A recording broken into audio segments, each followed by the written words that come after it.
Hello there, and welcome to this special episode of Boring History, exploring the quite unsettling lives of the pharaohs in ancient Egypt. If you're seeking a soothing yet insightful tale from the past to help you drift into sleep, this is the spot for you. Before we dive into our trip through time, I'd be curious to hear where you're tuning in from and what time it is on your end. Drop a comment to share and say hi. And if you like this kind of relaxing, informative material, make sure to subscribe so you catch every episode. All right, let's paint the picture, shall we? Picture a realm of shimmering golden sands, fertile river basins, and towering temples and burial sites that cut through the brilliant azure heavens. This society lasted more than 3,000 years, making a lasting impression on the story of humanity. At its heart stood the pharaohs, the godlike leaders who held enormous authority and honor. Yet, beneath the shiny exterior of wealth and kingship, the existences of these divine monarchs were frequently filled with gloom, fixation, and astonishing customs that might be tough for us to grasp now. Over the coming hour or so, we'll plunge into the intriguing and sometimes troubling realm of the pharaohs from ancient Egypt. We'll look at their lavish routines within expansive palace grounds, their complicated networks of family ties and competitions, and their firm conviction in their godly nature. We'll also face the pharaohs' intense focus on mortality and the beyond, which motivated them to build increasingly complex burial chambers and sacred structures, and even prompted some to partake in the eerie ritual of human sacrifice. By the conclusion of our exploration, we'll have met key personalities such as Hatshepsut, Akhenaten, King Tut, and Ramesses the Great, and we'll follow the enthralling puzzles that today's archaeologists are still solving about their eras and experiences. It's a narrative of authority, enchantment, compulsion, and timeless impacts that have fascinated people for ages. So, lower the lights, get comfortable, and allow the plots from ancient Egypt to gently carry you away on the currents of the past. But before we completely submerge into that far-off era, let's first broaden our view and consider ancient Egyptian society during its prime. Extending from around 300 BCE to 30 BCE, ancient Egypt stood as one of the earliest and most persistent advanced communities in human records. The realm emerged when King Menes brought together the scattered groups of the verdant Nile Valley into one unified nation, using the river's rich floodlands to spark a farming breakthrough that would spark envy across the ancient globe. Through the ages, Egypt evolved into a center of riches, traditions, and sway. Its territories reached from the Mediterranean Sea far into Nubia to the south. The pharaohs oversaw a unified government with an advanced administrative system, revolutionary inventions like the ox-pulled plow and sailing vessels, and a vibrant heritage that created lasting pieces of artwork, structures, and writings. The Egyptians crafted one of the planet's first script systems through hieroglyphs, along with a 365-day calendar that followed the Nile's yearly floods with remarkable accuracy. But maybe their most striking and lasting accomplishments were the enormous landmarks they created. The grand pyramids, vast temple areas, and underground burial sites carved into rock faces. These breathtaking feats of construction aim to showcase the pharaohs' divine-like strength and status, while also revealing the extent of their preoccupation with death and forever. For the pharaohs, this worldly existence was merely an introduction to a splendid and fully equipped everlasting life. and they would devote huge assets and workforce to claiming their portion of infinity. At the core of this extraordinary society were the pharaohs themselves, the sacred monarchs who governed as the earthly representation of the god Horus. The pharaoh held the ultimate control in all areas of governance, faith, and conflict, exercising a degree of command and impact that seems nearly inconceivable now. He, or in uncommon instances, she was tasked with upholding harmony and equilibrium in the universe, soothing the gods through ceremonies and gifts, and guaranteeing the well-being and safety of the Egyptian populace. But this elevated position had its shadowy aspects too. As we'll soon uncover, the pharaohs were tied to a detailed and frequently harsh network of customs, beliefs, and duties that controlled every part of their lives and passing. From the close kin unions they formed to preserve the royal lineage's purity, to the attendants and animals they carried into the grave, to the startling displays of godhood and human offerings that some pharaohs pursued. The days of these sacred leaders were often as shadowed as they were radiant. So, as we embark to examine the personal worlds and lasting influences of some of history's most legendary and impactful leaders, prepare for an adventure into the mesmerizing, enchanting, and occasionally alarming domain of ancient Egypt's pharaohs. Let's start by picturing a typical day for a pharaoh during the peak of the New Kingdom around 1500 BCE. Dawn arrives softly over the gleaming limestone barriers of the pharaoh's vast palace estate at Thebes. The monarch and his group are awakened by the gentle melodies of sightless performers greeting the dawn, while barefoot helpers move quietly through halls lit by torches, carrying platters of treats to end the royal overnight fast. In the palace's pillared open spaces, birds dart among verdant landscapes and trickling water features, as domesticated baboons and young lions relax in the coolness. The pharaoh steps out from his sleeping quarters, joined by a group of personal aides who have dedicated the previous hour to his detailed preparation routine. They've smoothed his head and, formed to prevent parasites, accented his eyes with bold kohl and green malachite, and rubbed his skin with aromatic essences and scents. Precious metals like gold and electrum shine at his neck and arms, while a fine headdress shaped like a falcon rests on his forehead, representing his holy connection to the god Horus. Dressed in such splendor, the living deity proceeds to tackle his full agenda of everyday tasks and observances.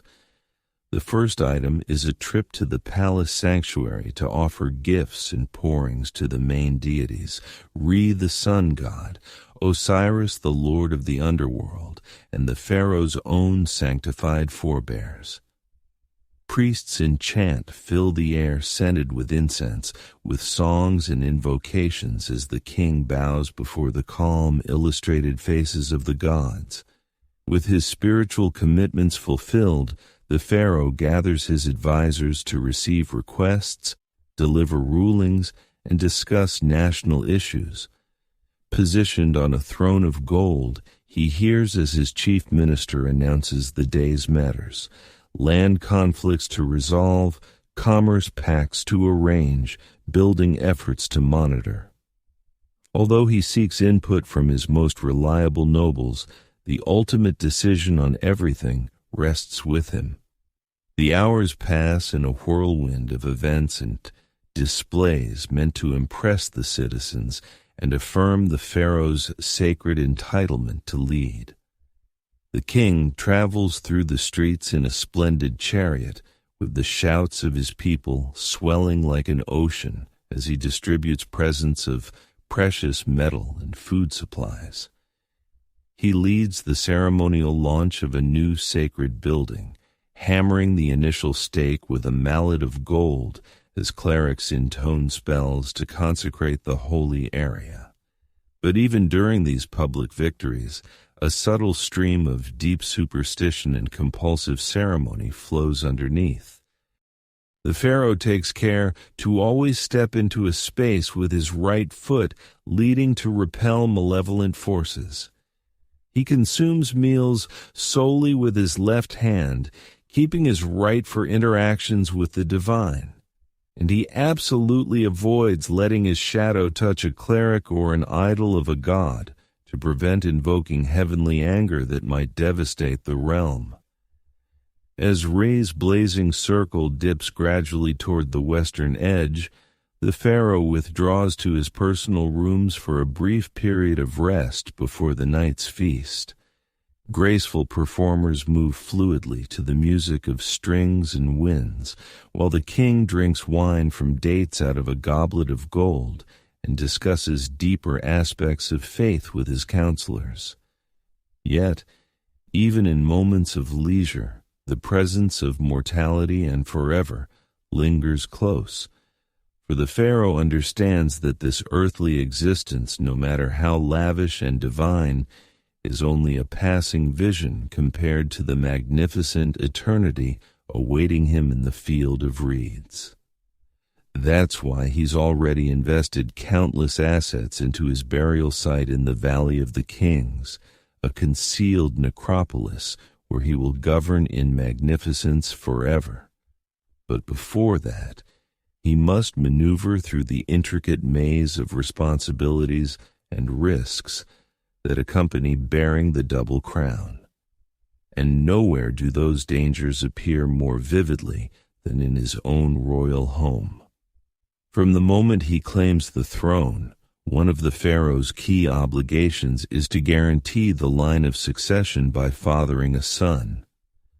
But in the confined, incestuous environment of the royal clan, where pharaohs commonly married their brothers, sisters, or even offspring to maintain the bloodline's sanctity, the fight for dominance and sway simmers just below the polished veneer. The king's primary royal consort might be his half-sister, but that doesn't prevent her from conspiring with clerics and nobles to promote her child's right to the throne above that of his elder half-brother. Indeed, Egyptian chronicles are full of accounts of court schemes, competing queens, and merciless maneuvers among possible successors.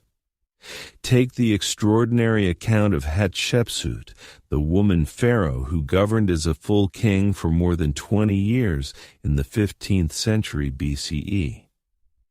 Although she started as merely a stand-in for her young stepson Thutmose III, Hatshepsut gradually secured authority, adopting all the male symbols of rulership and even showing herself with a beard in formal artwork. Or think about the astonishing story of the rebellious pharaoh Akhenaten, who overturned hundreds of years of spiritual customs by declaring the sun disk Aten as the sole true deity and banning devotion to others. In his fervent faith, Akhenaten altered his name from Amenhotep IV to honor Aten, relocated the capital to a distant desert location, and targeted the influential priests of Amun. His rule was troubled by court plots and concluded in failure, leaving his young son Tutankhamun to handle the aftermath.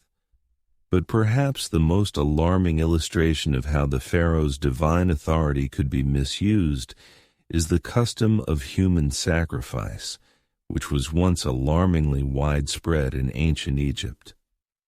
Archaeologists have discovered many instances of so-called retainer sacrifices in the burial sites of early kings like Jer and Jet, where numerous servants were killed to keep serving their lord in the beyond.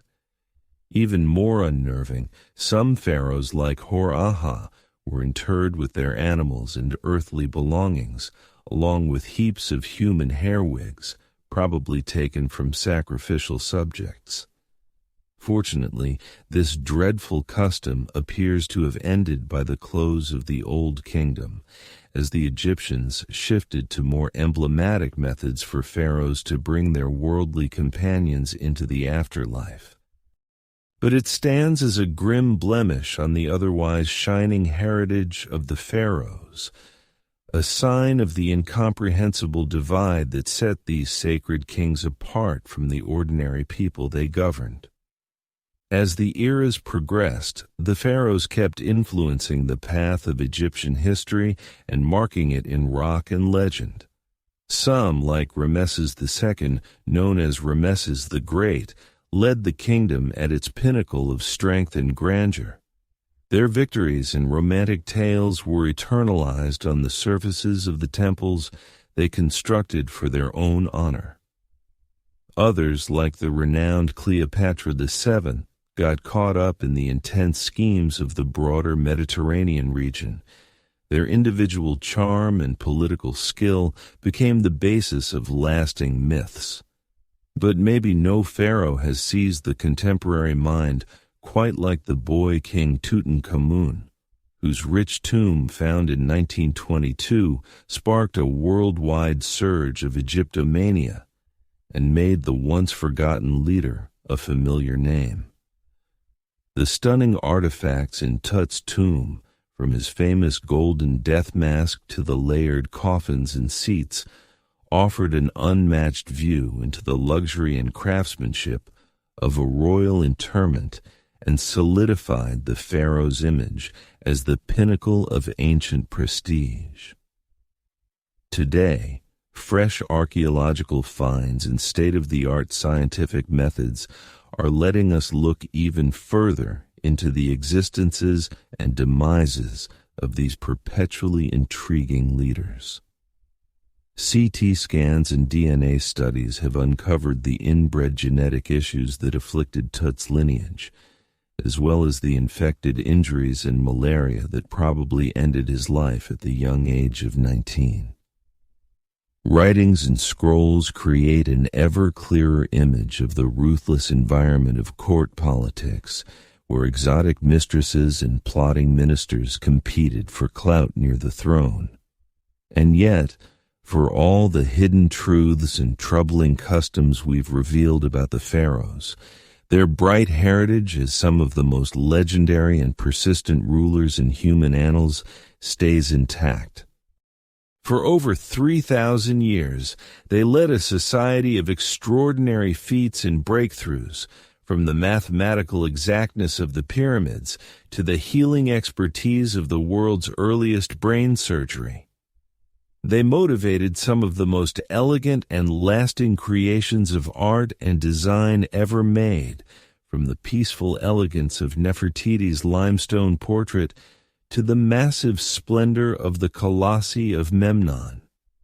And they keep igniting our creativity and pulling at our sense of amazement, urging us to think about the enigmas of total authority and consider what it signifies to pursue everlasting life amid the temporary essence of human being. So the next time you find yourself staring at the enigmatic visage of the Sphinx or admiring the golden magnificence of Tutankhamun's funerary mask, pause to contemplate the pharaohs who once exercised godlike control over millions of lives. Theirs is a tale of brilliant successes and shocking misuses, lofty landmarks and chilling casualties, vast riches and profound anxiety before eternity.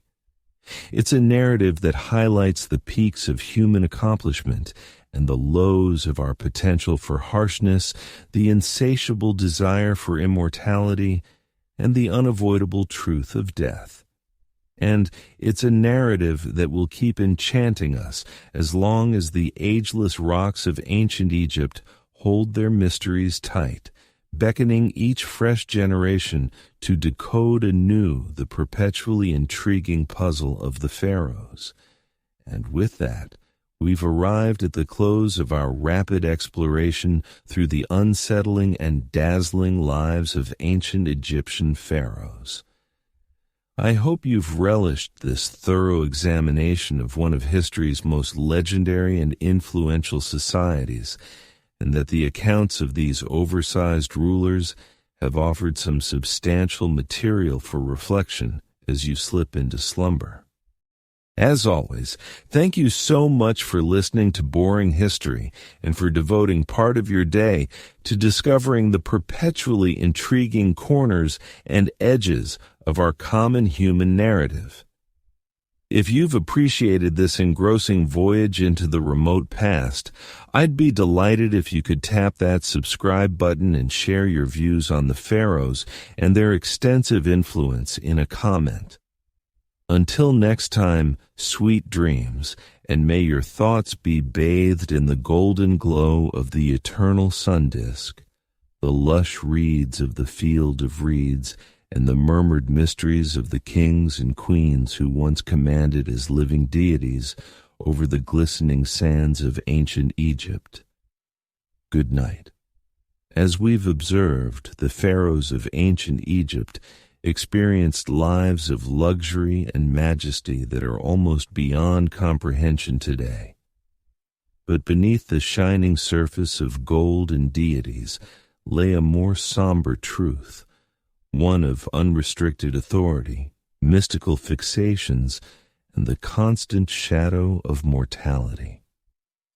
Perhaps no pharaoh captured these contrasts more than Ramesses II, also known as Ramesses the Great. Rising to the throne around 1279 BC, Ramesses would govern for a remarkable 66 years, one of the lengthiest reigns in Egyptian history. He led during a period of immense prosperity and launched a huge construction effort, raising temples, obelisks, and statues throughout the realm. The pure magnitude and elegance of these structures were intended to astonish his people and declare his sacred might for eternity. But Ramesses II's hunger for fame and everlasting life had no limits. He sired more than 100 children with an extensive harem of wives and concubines. He showed no reluctance in altering or completely ruining the temples and landmarks of earlier rulers, substituting their names and likenesses with his own in a bold campaign of self-promotion.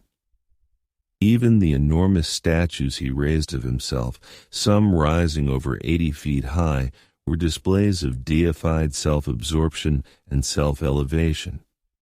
Yet perhaps most troubling were the steps Ramesses took to guarantee his own beyond. His expansive tomb area, the Ramesseum, featured a massive funerary temple maintained by a whole community of priests, craftsmen, and laborers. Ramesses spared no cost in outfitting his permanent dwelling, filling it with unimaginable valuables, golden chariots, exquisite furnishings, and ornately sculpted alabaster containers. Even his cherished pet lion was mummified to join him. But Ramesses went further. Recent digs indicate that many in the pharaoh's household, including his concubines, were ceremonially killed upon his passing so they could keep attending to him in the afterlife. The remnants of these individuals depict a bleak scene, their forms arranged as if still catering to their lord, now an eternally sacred king. It's a stark reminder of just how far ancient Egyptian leaders would push in their pursuit of immortality and divine authority. Ramesses II may have overseen a golden era, but he also took advantage of countless thousands in pursuit of his own conceit and illusions of godhood. The toil and hardship of everyday people literally constructed his heritage. While Ramesses the Great was an especially extreme case, he was hardly the only pharaoh to misuse his total power in such manners. His forerunners, Amenhotep III and Akhenaten, pursued similarly grand and self-centered construction ventures. The boy king Tutankhamun was laid to rest with an astonishing collection of invaluable artifacts, while Cleopatra mercilessly removed her own siblings to gain full command of the throne. Repeatedly, the pharaohs demonstrated that their sanctified position placed them beyond the ethical standards that applied to regular Egyptians. They could disrupt religious customs on impulse, take innumerable intimate partners, confiscate assets and work, even formalize killings, all without repercussions. The assurance of a splendid afterlife rendered such overreaching not just tolerable, but nearly unavoidable. But ultimately, the pharaohs learned what all despots must, that no person, regardless of strength, can avoid death. Despite their temples and burial sites, enchanted words and offered servants, they met the same destiny as the simplest farmer. Their preserved bodies and possessions gathered dust in obscurity, while their domain faded and their deities were overlooked. The warning story of the pharaohs echoes in our contemporary world of aspiring autocrats and self-proclaimed saviors. Those who see themselves above the shared ties of ethics and mortality should recall how the most powerful leaders of ancient Egypt faced their humiliating conclusions. For the ultimate equalizer claims kings and common folk equally, a sobering insight 3,000 years old. As we conclude this section on the troubling lives of ancient Egypt's divine monarchs, one can't avoid marveling at everything that's been swallowed by the relentless sands of time. We may have excavated their valuables and deciphered some of their enigmas, but so much stays unknown about this mesmerizing society that erected marvels and ignored moral limits. Perhaps as excavators peel back the strata of the past, we'll gain an even sharper grasp of the darknesses behind the pharaoh's brilliant rule. A fuller awareness of what propelled these sacred leaders to such summits of dominance and abysses of corrupted self-fixation. Until then, they'll persist in lingering in our thoughts, magnificent, riddle-like, draped in riches and enigma. We can only speculate on what other unsettling disclosures rest hidden in the Valley of the Kings, poised to emerge into daylight once more. Stories of oppressors and divine monarchs reduced to particles and inscribed in perpetuity. A cue that even the most majestic empires and most exalted rulers cannot evade time's relentless advance.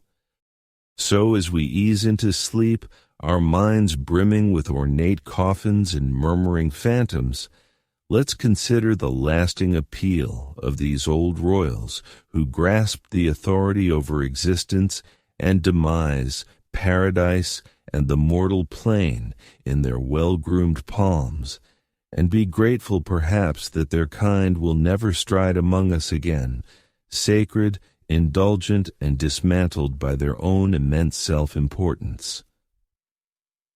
The following day would witness the pharaoh starting his regular pattern of spiritual obligations and administration. He would initially immerse in a holy basin or be purified with consecrated water by clerics, a ceremony thought to cleanse both flesh and essence. The pharaoh was then attired in the best fabrics decorated with kingly emblems like the double crown, scepter, and crook. Each piece carried profound significance. The crook symbolized his duty as guardian of his subjects, the flail his right to discipline foes of Egypt. But even these ordinary morning activities were infused with strata of sacred importance. Every gesture resembled a precisely orchestrated performance directed by the rigid principles of Ma'at, the universal harmony that bound the cosmos.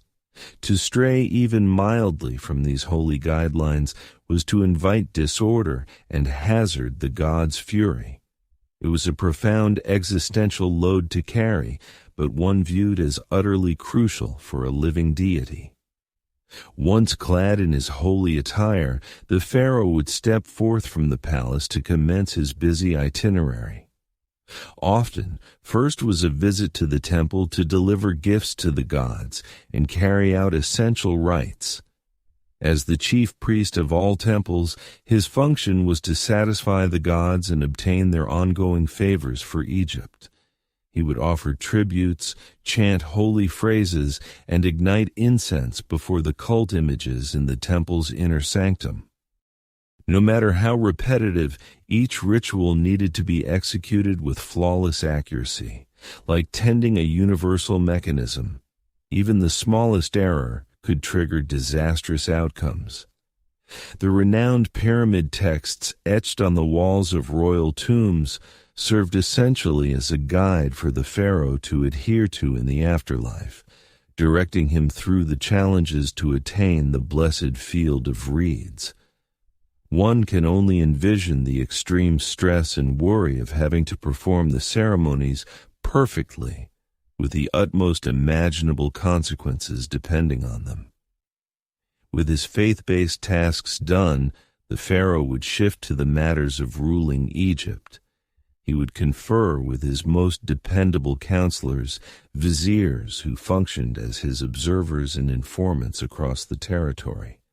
They provided updates on the political climate in Egypt and its relations with adversaries like the Nubians, Hittites, and Mesopotamians. The pharaoh would listen to appeals from his citizens and issue verdicts in line with Ma'at. While the viziers managed the extensive state machinery daily, the pharaoh held the decisive voice on all issues and was expected to maintain fairness. Governing a massive nation was demanding enough, but the pharaoh's complete authority generated its own troubling motivations.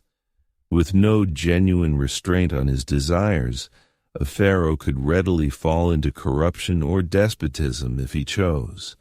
Some pharaohs enforced severe levies and compelled work on their subjects to erect their own extravagant landmarks. Others became suspicious and turned to brutal eliminations of anyone they saw as a danger. The infamous pharaoh Pepi IV had his own mother and brother killed to remove possible challengers to the throne.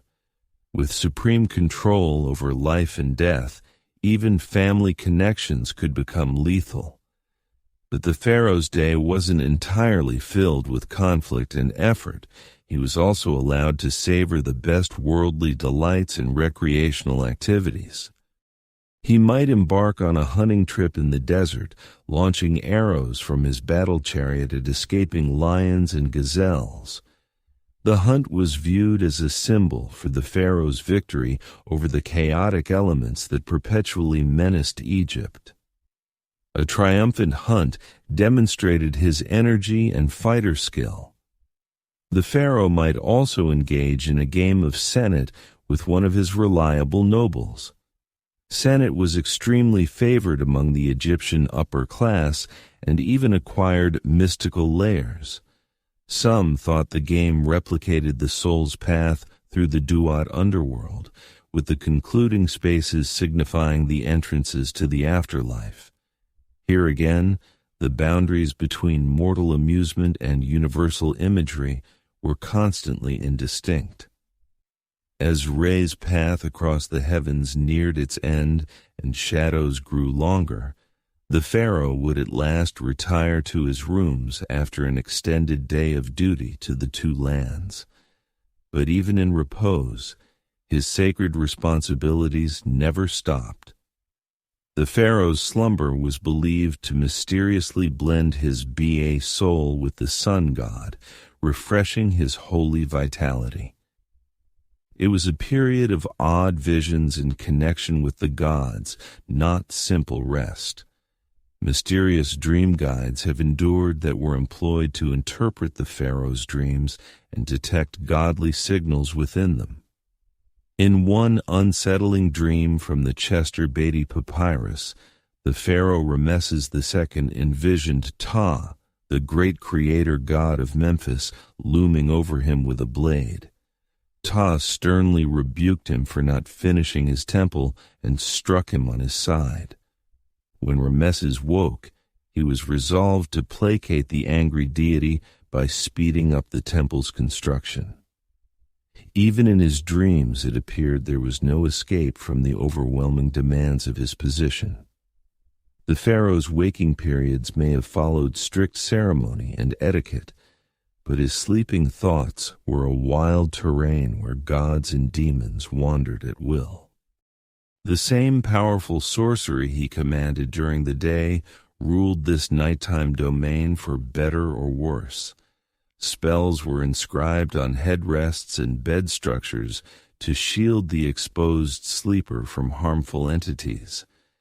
This threshold space between awareness and dreaming was a strong moment for linking with the invisible and for discerning the gods' obscure intentions.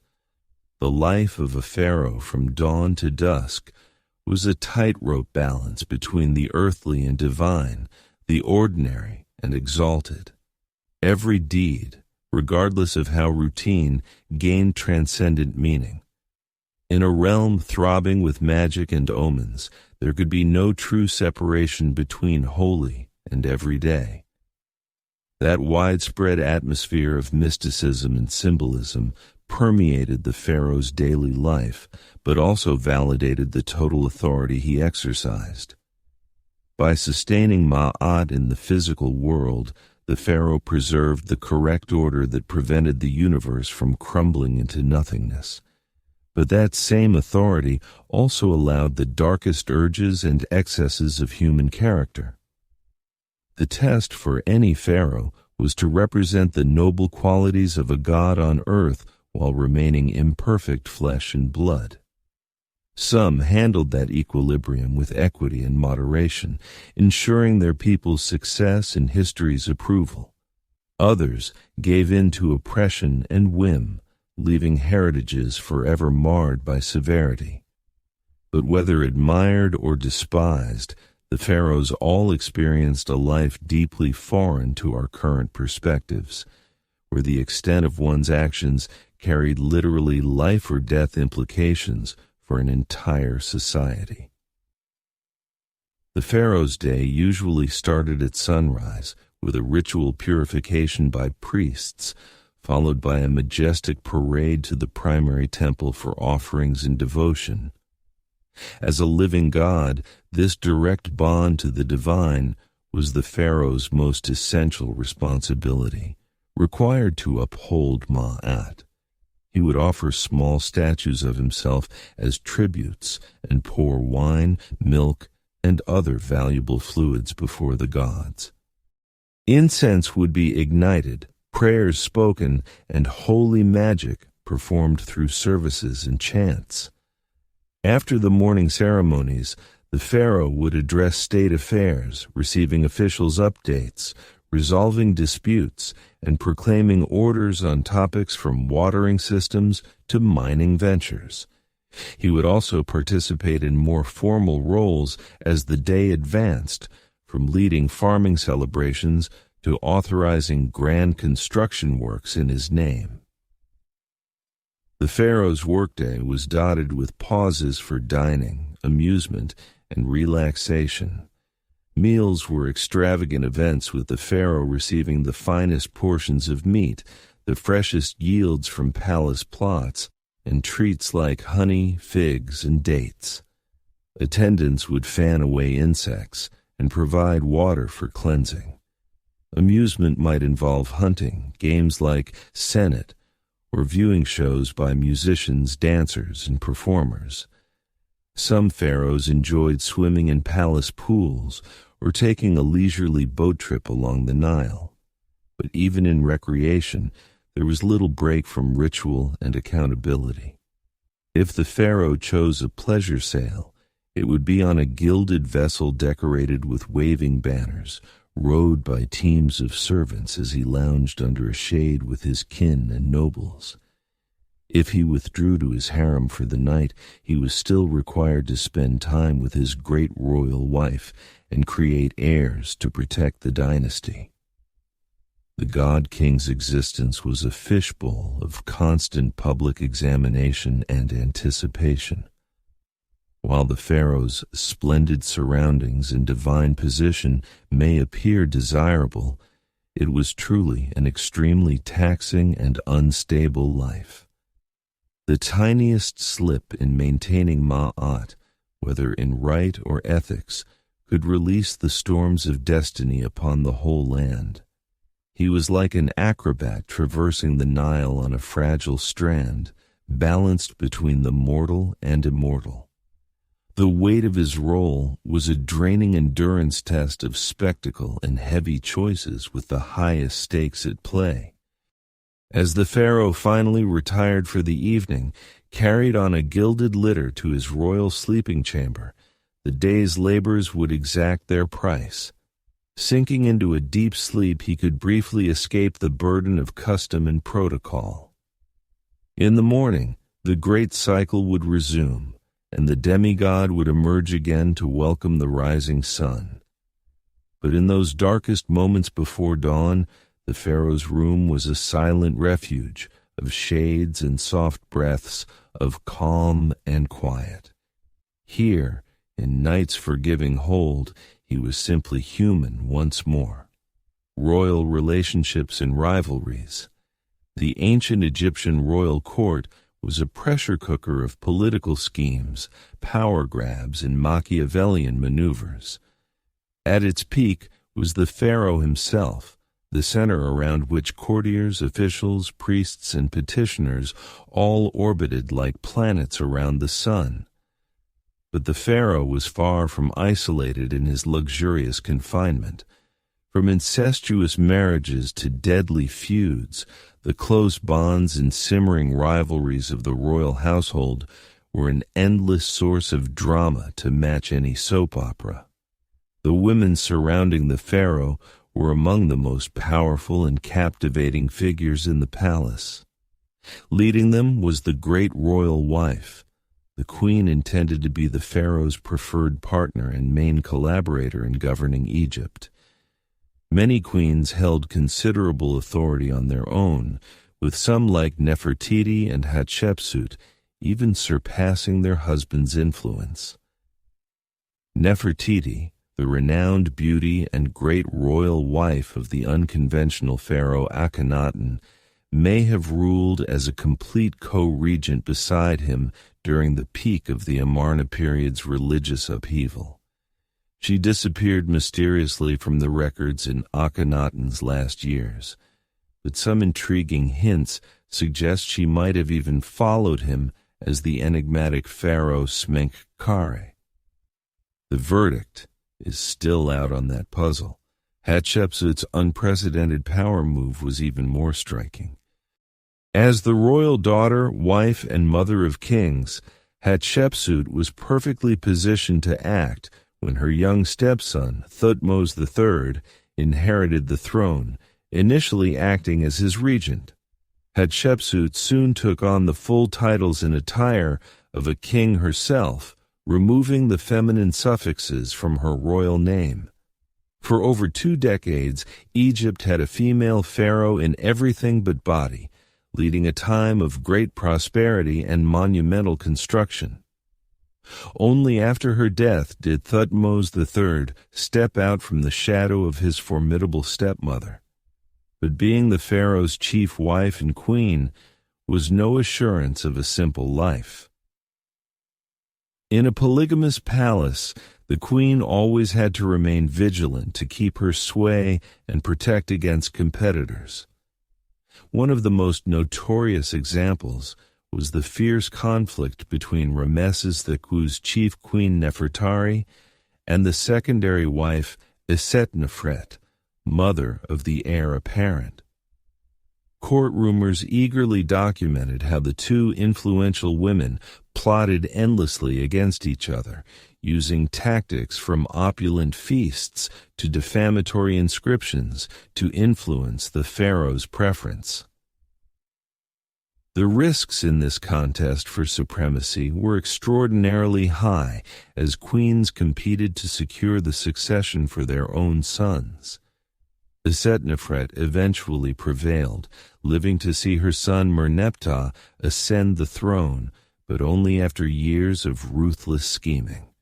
Such vicious competitions between a pharaoh's wives were standard in the palace. Incest was another uncomfortable feature of royal marriages, viewed as vital to protecting the holy bloodline. Pharaohs frequently wed their sisters, daughters, and even mothers in an effort to keep the royal descent as untainted as possible. The Greek Ptolemaic dynasty pushed this to extremes, with the family tree twisting back on itself in a snarled web of repeated incestuous pairings. Cleopatra VII, the most famous Ptolemaic of all, was actually the result of at least 3 generations of unbroken sibling marriages. Her family seemed to vie for the most tangled incestuous connections, with uncle-niece and even double sibling matches added for variety. Ironically, all this incestuous breeding may have caused the genetic oddities and mental instability that ultimately doomed the dynasty. But incest in the royal family wasn't just a Ptolemaic occurrence. It was a time-honored tradition tracing back to the legendary beginnings of Egyptian kingship itself. The pharaoh was regarded as the earthly form of Horus, the divine offspring of Osiris and Isis, a brother-sister duo who were also spouses. By imitating the gods' incestuous marriage, the pharaoh was sustaining the cosmic order and literally walking in the gods' footsteps. Of course, such sibling unions must have exacted a heavy toll both mentally and genetically. The famous Tutankhamun was the frail, brief-lived product of an incestuous match between Akhenaten and his sister. His congenital deformed foot and cleft palate indicate the harmful effects of inbreeding. But to the ancient Egyptians, blood purity was far more crucial than genetic variety. Incest was thus not a forbidden act, but a holy custom. If rivalries between wives were fierce, those between potential heirs could be outright deadly. Primogeniture was not a strict rule in ancient Egypt, meaning that any son or even daughter of the pharaoh could potentially vie for the throne. This often led to ruthless power struggles and grim succession crises as rival princes schemed to eliminate their competitors. One notorious example was Amenemhat IV, the founder of the powerful 12th dynasty.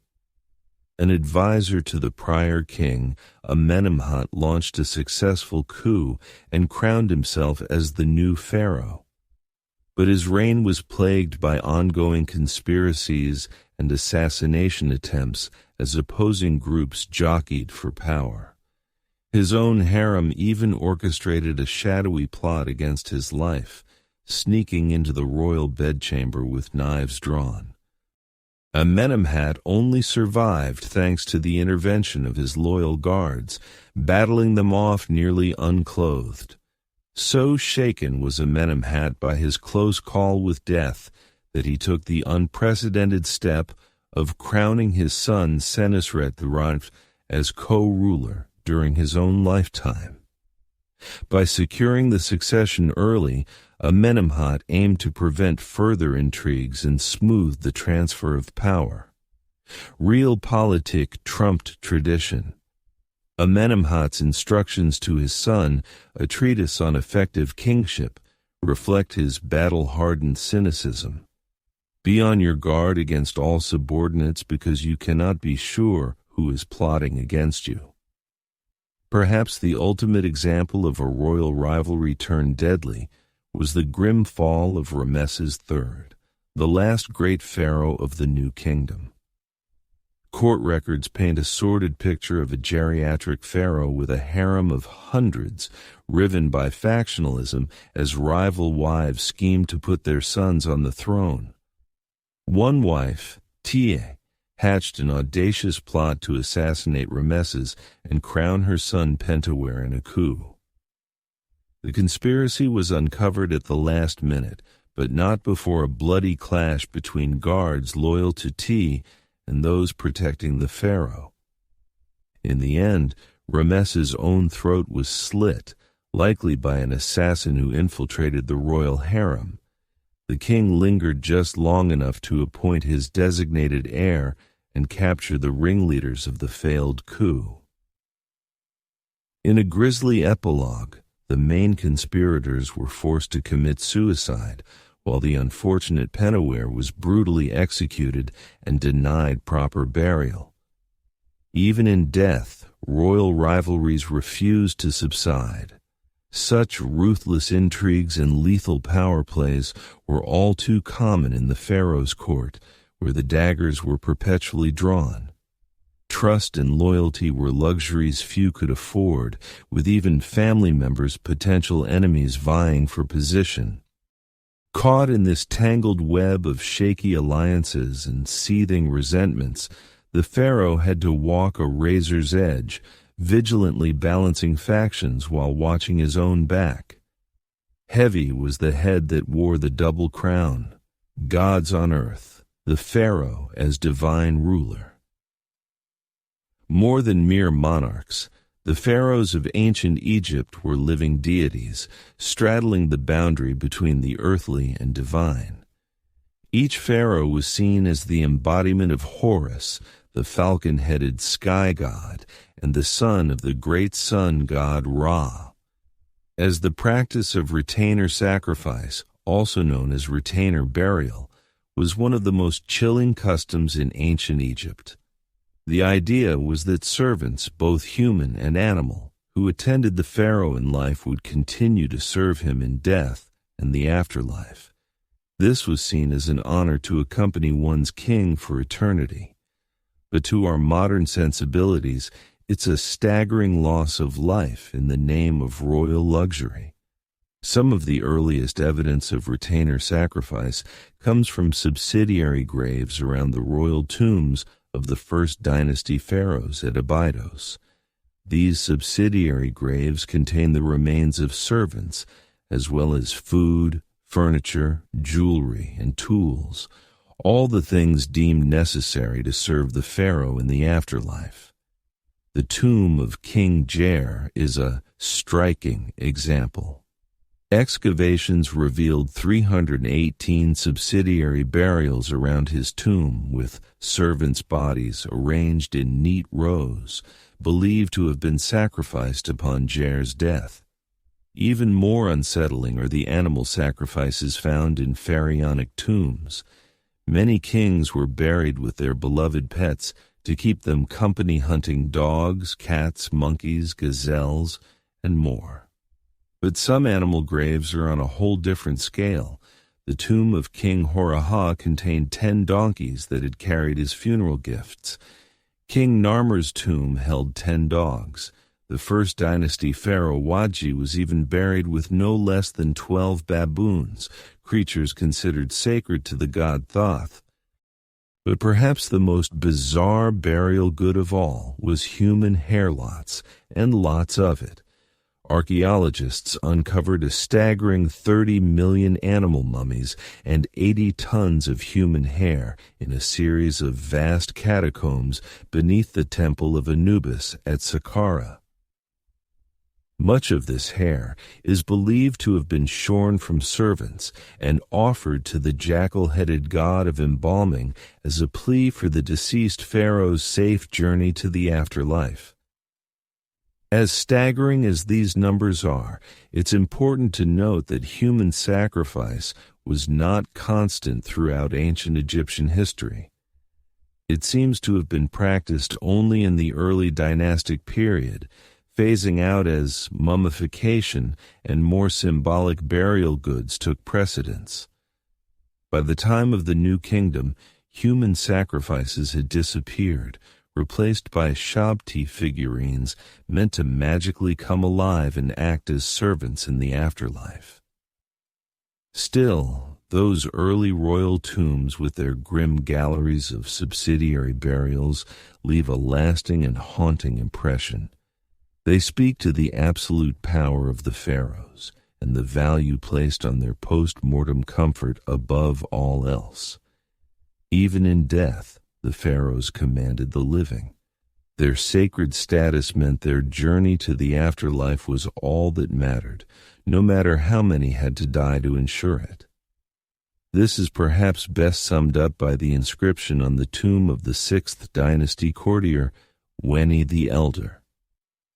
He proudly describes his role in building the royal tomb, saying, "His Majesty sent me to Abit to bring the sarcophagus with its lid, and the costly august pyramidion for the pyramid called Marinre Shines, and is beautiful of the Queen. I did it all in the completeness and exactness which His Majesty loves." The pharaoh's eternal resting place was paramount, sparing no expense, effort, or life. But not all pharaohs clung to these dark sacrificial practices. The reign of Akhenaten, the controversial king who upended Egyptian religion by worshipping only the sun disk Aten, is notable for its lack of evidence of human sacrifice. Akhenaten moved the capital to a new city, Akhenaten, known today as Amarna. Here, he built a royal tomb with no subsidiary graves, perhaps signaling a shift in funerary customs to match his religious reforms. However, Akhenaten's changes were short-lived. After his death, his son Tutankhamun and successors returned to the old gods and traditional practices. Tut's own famous tomb, discovered in 1922, was stocked with all the traditional grave goods and mummified remains of his several stillborn daughters. Though not sacrificed in the old way, these children still accompanied him to the afterlife as eternal reminders of his divine blood.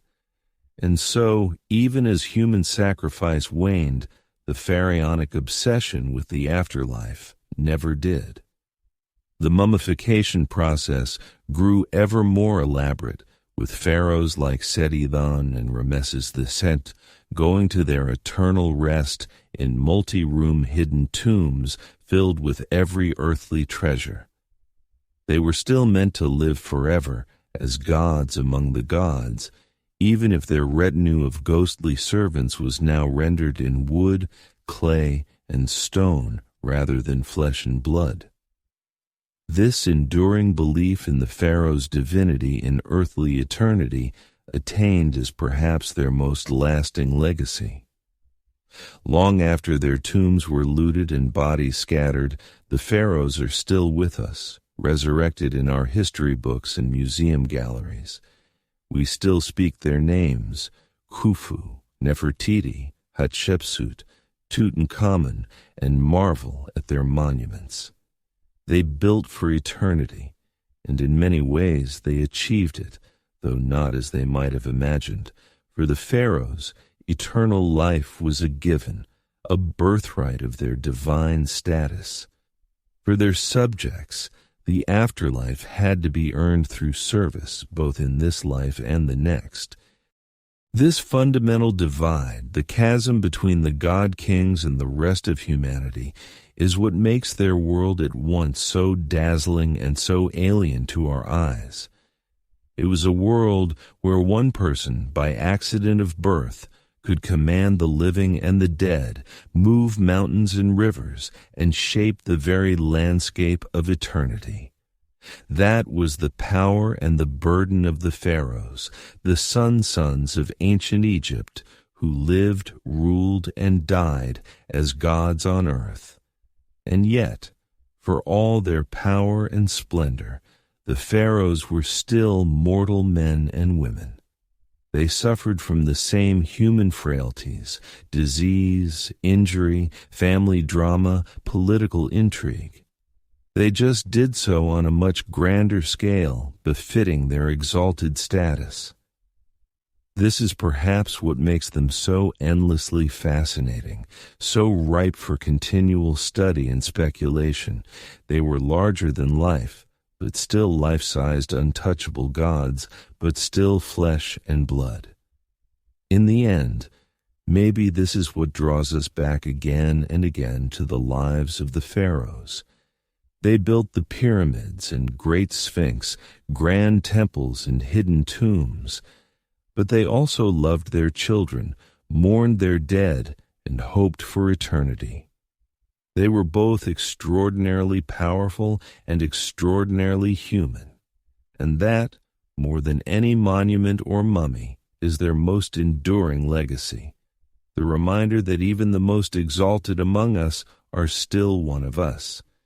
Even a pharaoh, beneath the crowns and finery, the incense smoke and chanting priests, was still a person making their way in the world, looking ahead to the next. The ancient Egyptians believed that to speak the name of the dead was to make them live again. Perhaps then we are all part of the pharaoh's afterlife every time we tell their stories, ponder their lives, and marvel at their works. They built their tombs and pyramids to last till the end of time.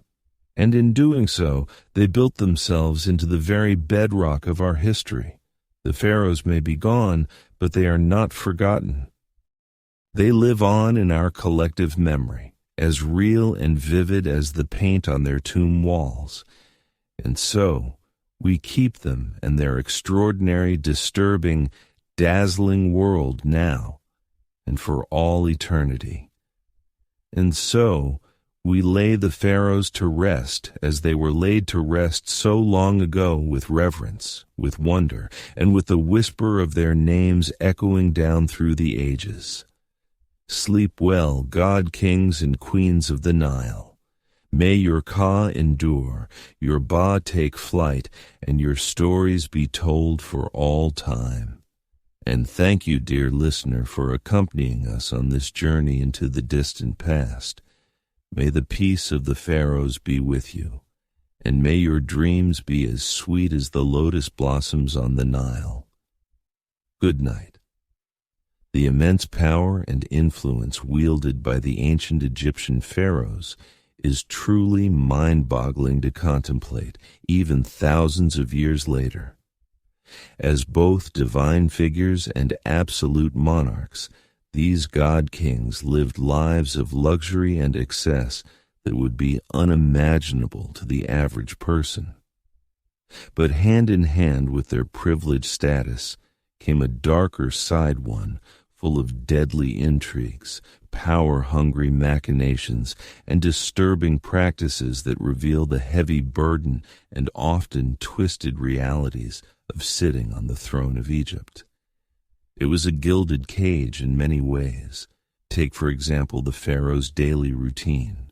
While it may have been filled with the finest foods, servants attending to every whim, and leisurely pursuits like hunting, boating, and board games, it was also rigidly prescribed by religious duties and superstitious rituals.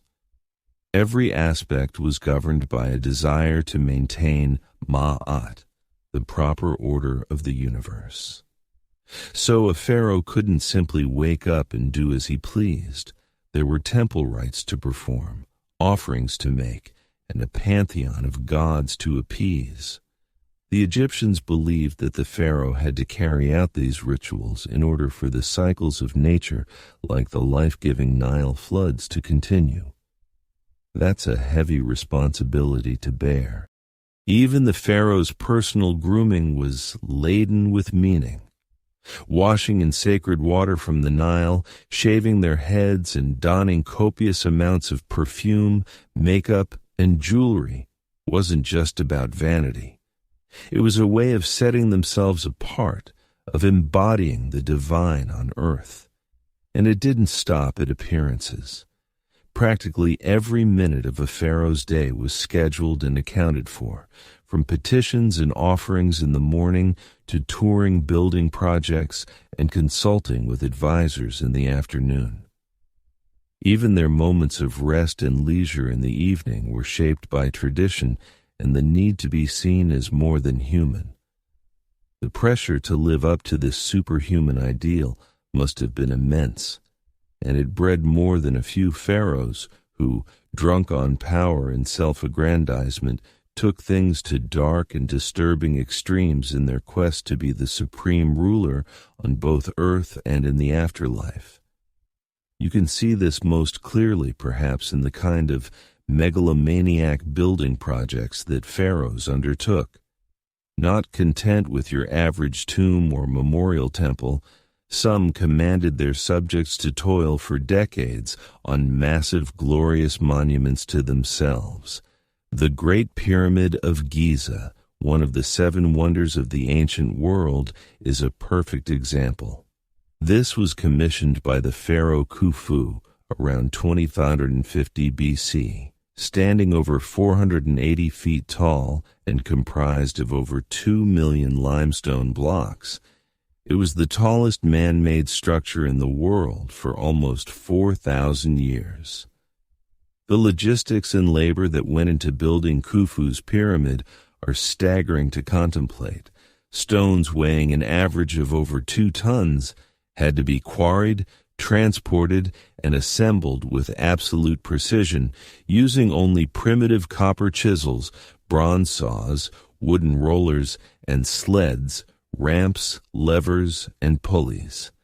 Experts estimate it took over 20,000 workers and as long as 27 years to complete. And for what? All to house the corpse of one man and ensure his safe passage to the afterlife.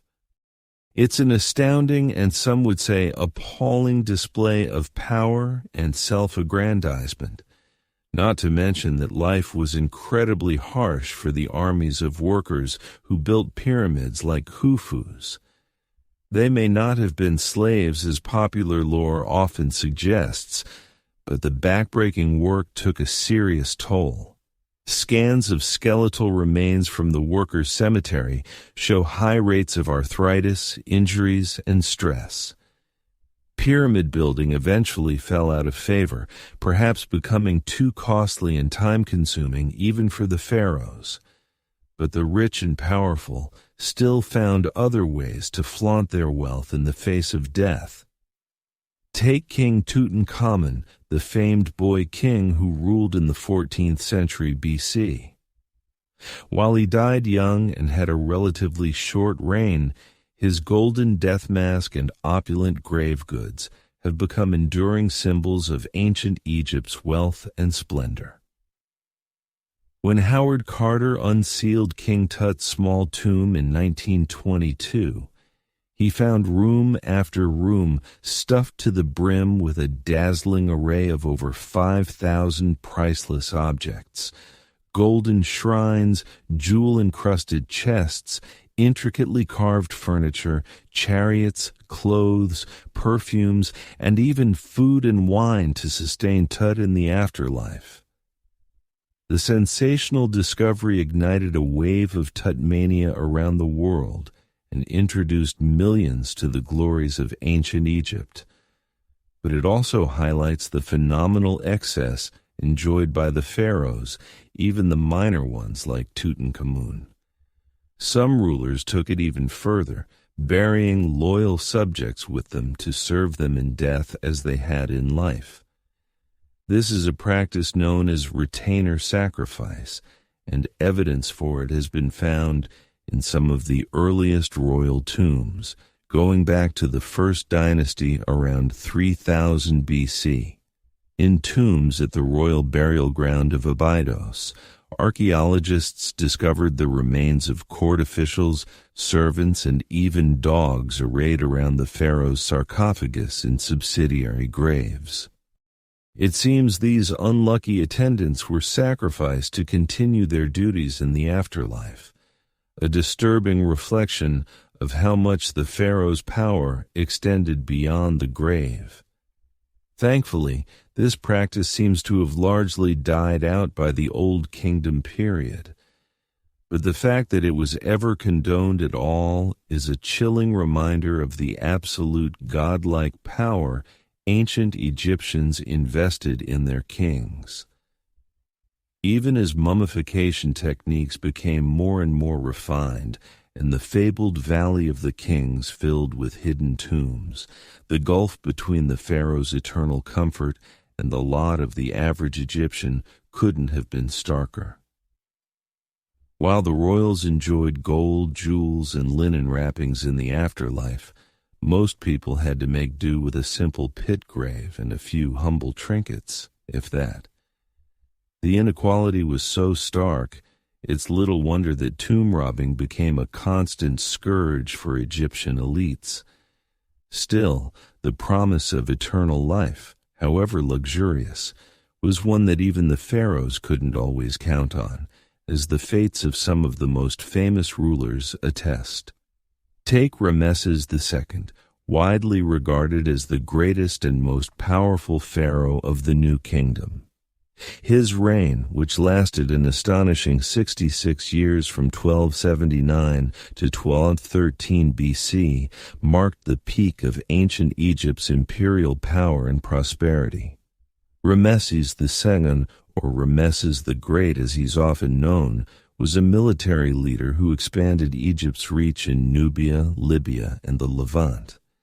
He was also a prolific builder who erected many grand temples, statues, and monuments. But for all his glory in life, Ramesses II didn't exactly get the restful and dignified eternity he probably expected. His mummy has been moved and disturbed countless times over the millennia, as tomb robbers, priests, and archaeologists have all had a hand in its fate. When Ramesses' mummy was finally unwrapped in 1886 by Gaston Maspero, the head of the Egyptian Antiquities Service, it was found to be in poor condition.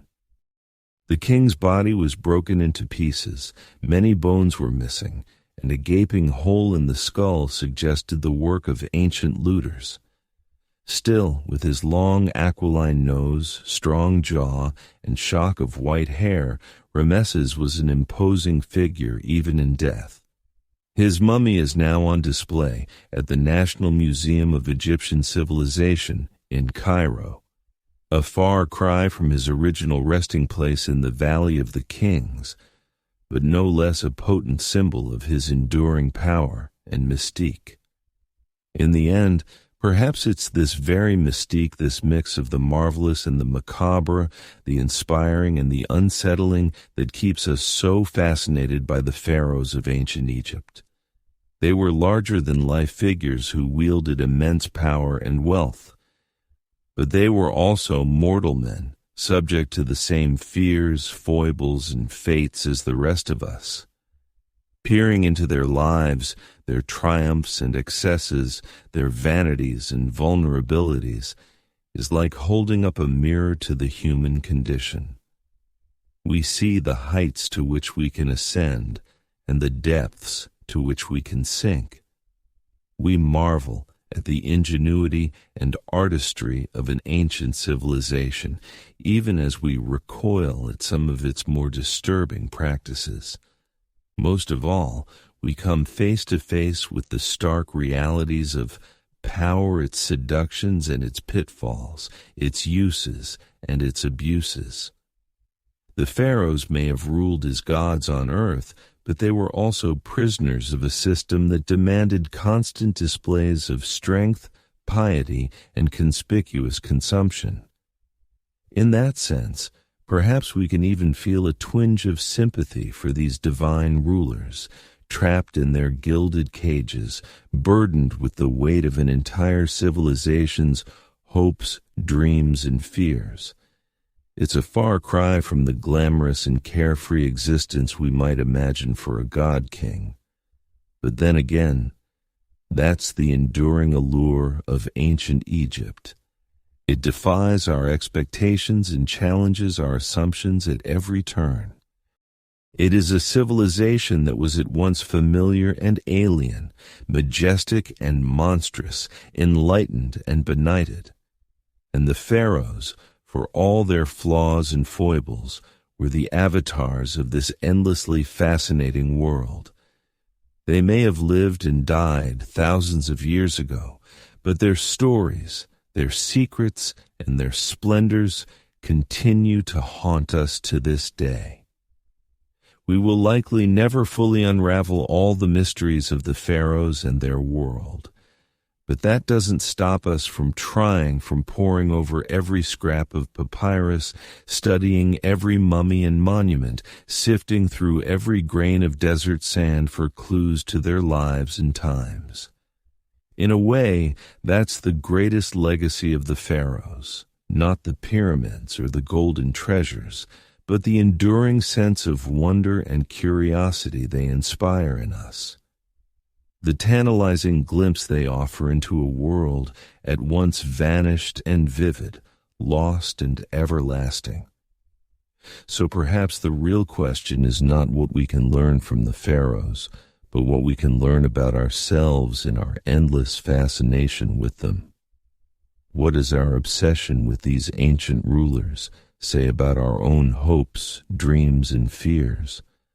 What does it reveal about our relationship to power, to death, to the eternal mysteries of the human heart?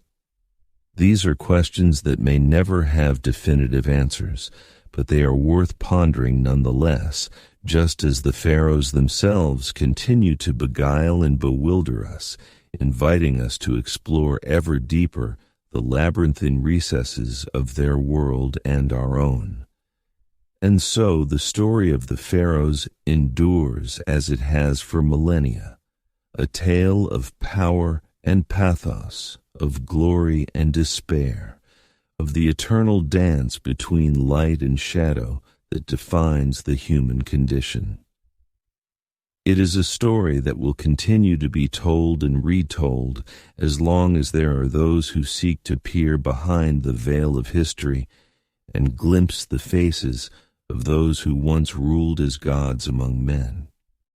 The pharaoh would begin his morning ablutions in an ornate limestone washroom where a small army of servants waited to assist their living god.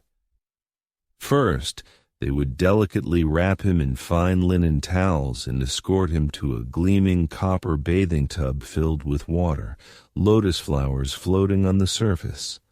As he stepped in, the servants would carefully wash the pharaoh's body with natron, a mineral salt that cleansed and softened the skin. They paid special attention to his hands and feet, gently scrubbing away any dirt or impurities. After bathing, the pharaoh would be dried off and a servant would appear bearing a tray of fragrant oils. With practiced motions, he would anoint the king from head to toe, massaging the oils into his skin until it glowed. These sacred unguents, incense of myrrh, frankincense, and cinnamon, were believed to have magical protective properties, shielding the pharaoh from evil spirits and misfortune. A dab of black coal was carefully applied around his eyes, not just for beauty, but to deflect the harsh glare of the sun god Ra and ward off eye infections. Next came the pharaoh's iconic regalia, the crowns, scepters, and jewels that denoted his supreme status. Every item was imbued with layers of religious and political symbolism. The distinctive double crown, for example, represented the unification of Upper and Lower Egypt under the pharaoh's divine rule.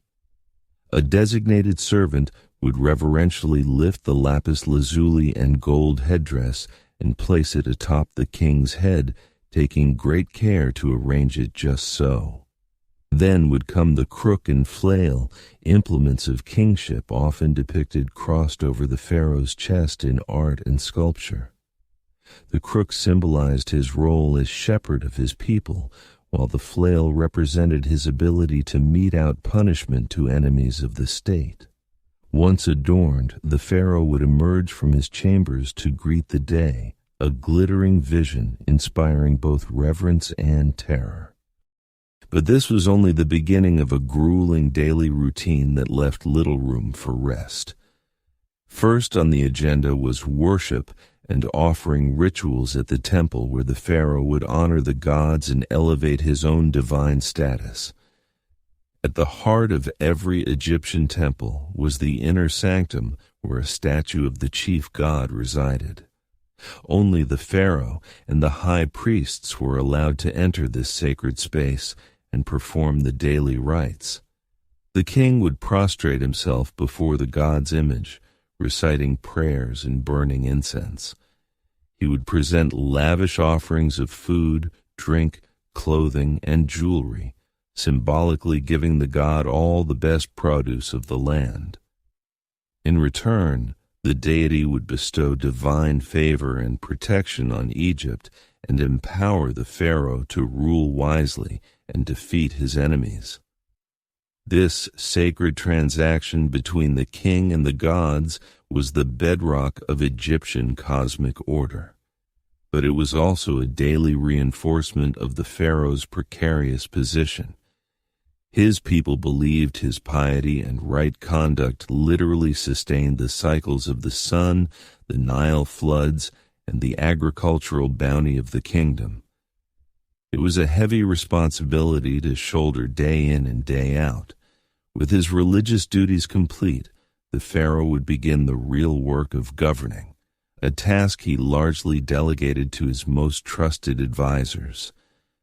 The pharaoh's prime minister, known as the vizier, oversaw the sprawling administrative apparatus that kept the kingdom running smoothly. A huge bureaucracy of scribes, tax collectors, and local officials managed everything from recording the Nile flood levels and grain harvests to dispensing justice in the courts. But the pharaoh was expected to take an active role in decision-making on key issues like diplomacy, trade, and monumental building projects. He would consult with his advisors in an audience chamber seated on a golden throne, flanked by statues of the falcon god Horus and the cobra goddess Wadjet. Painted on the walls around him were scenes of the pharaoh smiting foreign enemies and offering to the gods potent reminders of his larger-than-life duties. Seated at his feet on a dais would be his great royal wife, the queen who bore the next heir to the throne. The vizier and other courtiers would bow low before the royal couple, hands raised in supplication, awaiting their orders. Messengers and petitioners would be ushered in to deliver reports on the state of the kingdom or beg boons from the pharaoh. There might be disturbing news of a military skirmish at the border requiring the king to marshal his armies, or a request to send aid to a region facing drought and famine. Diplomats from foreign lands would present tribute and tokens of respect in exchange for trade concessions and treaties. The pharaoh would hear each matter in turn, consulting with his advisors and rendering judgments with an authority that could not be questioned. Even in his leisure time, the king was performing his royal role. He would go on ceremonial hunting expeditions in the desert, firing arrows at lions and other big game from a speeding chariot. This was a demonstration of his physical prowess and mastery over the wild forces of nature, important propaganda in a world where might made right. He would also preside over jubilant religious festivals like the Opet festival, celebrating the link between the pharaoh and the great god Amun-Ra. In a spectacular river procession, the pharaoh would accompany statues of the Theban triad of gods on a barge sailing down the Nile as huge crowds thronged the banks to cheer them on. At the end of a long day, the pharaoh would retire to his private quarters where he might indulge in more earthly pleasures. Many kings kept harems of secondary wives and concubines in addition to their great royal wife. These women lived in a separate palace area visited by the pharaoh whenever he desired. Some pharaohs, like Amenhotep III, were known to have over 100 children from multiple wives, an extensive royal brood seen as a sign of the king's virility and divine favor. But even in these intimate moments, there was no escaping the religious and ritual significance woven through every aspect of the pharaoh's life. Having intercourse with his wives wasn't just a sexual act. It was a sacred rite reenacting the creation of the cosmos by the gods. The pharaoh was expected to perform in the bedroom just as he did on the throne and the battlefield. And the women who shared his bed, while pampered and privileged, also faced intense pressure to produce royal heirs, preferably sons. The stakes were high in a world where the succession of divine kingship was paramount. As the pharaoh drifted off to sleep, no doubt exhausted by the burdens of his exalted station, he could only hope that his efforts had pleased the gods and kept the forces of chaos at bay for another day. Tomorrow would bring new challenges, new opportunities to prove his worth as the living embodiment of divine order on earth. It was a relentless cycle, but one that each pharaoh was born and raised to fulfill, no matter the cost. Such was the disturbing life of these god kings who ruled over ancient Egypt for 3,000 years. Of course, even the most revered pharaohs were only human under all the divine trappings. And behind the palace walls, royal family drama seethed, often with devastating consequences. Rivalries between a pharaoh's wives were common, as each competed to have her son named heir to the throne. These feuds took on legendary proportions in some cases, like the rivalry between Ramesses II's wife Nefertari and his secondary consort Akhenaten. Nefertari, whose beauty and influence were so great she was known as the one for whom the sun shines, had borne Ramesses several sons, but none had survived to succeed him. Akhenaten saw her chance to install her own son, Merneptah, as crown prince, and worked to undermine Nefertari at every turn. The struggle came to a head when Nefertari's tomb was vandalized, her image hacked out of the wall reliefs in a blatant attempt to erase her from history and memory. Many suspected Akhenaten was behind the desecration, though nothing could be proven. In the end, despite Nefertari's unrivaled status, it was Akhenaten's son Merneptah who took the throne after Ramesses' death. Such was the game of thrones played out in the pharaoh's court, where even the most beloved consort could fall victim to the ruthless machinations of her rivals. Even more scandalous were the rare but documented cases of incest within the royal family. The pharaohs believed their divine blood had to be kept pure at all costs, even if that meant marrying their siblings or even their own children. This practice may have reached its disturbing apex with the curious case of Akhenaten, the rebel pharaoh who upended centuries of religious tradition by proclaiming the sun disk Aten as the one true god. Akhenaten was already a strange and enigmatic figure, depicted in art with an elongated skull, spindly limbs, and feminine hips that have long puzzled scholars. But even more shocking was his unconventional choice of chief wife and queen, his own daughter, Ankhesenamun. Archaeological evidence suggests Ankhesenamun was born to Akhenaten and his first wife Nefertiti when they were both very young, perhaps as young as 12 years old. She would have grown up in her father's sprawling new capital city of Amarna, a surreal landscape dominated by the towering temples of the Aten sun disk. As she blossomed into a young woman, Ankhesenamun caught the eye of her father, who by then had proclaimed himself the living incarnation of the Aten and banned the worship of all other gods. In a move that must have scandalized the court, Akhenaten took his teenage daughter as his great royal wife, the pharaoh's consort, who would rule by his side and bear his children. The union was immortalized in a series of intimate portraits carved into Amarna's limestone cliffs, showing the couple locked in romantic embraces, their bodies intertwined. These scenes, almost pornographic by ancient Egyptian standards, suggest an erotic charge to the relationship that went beyond mere dynastic calculation.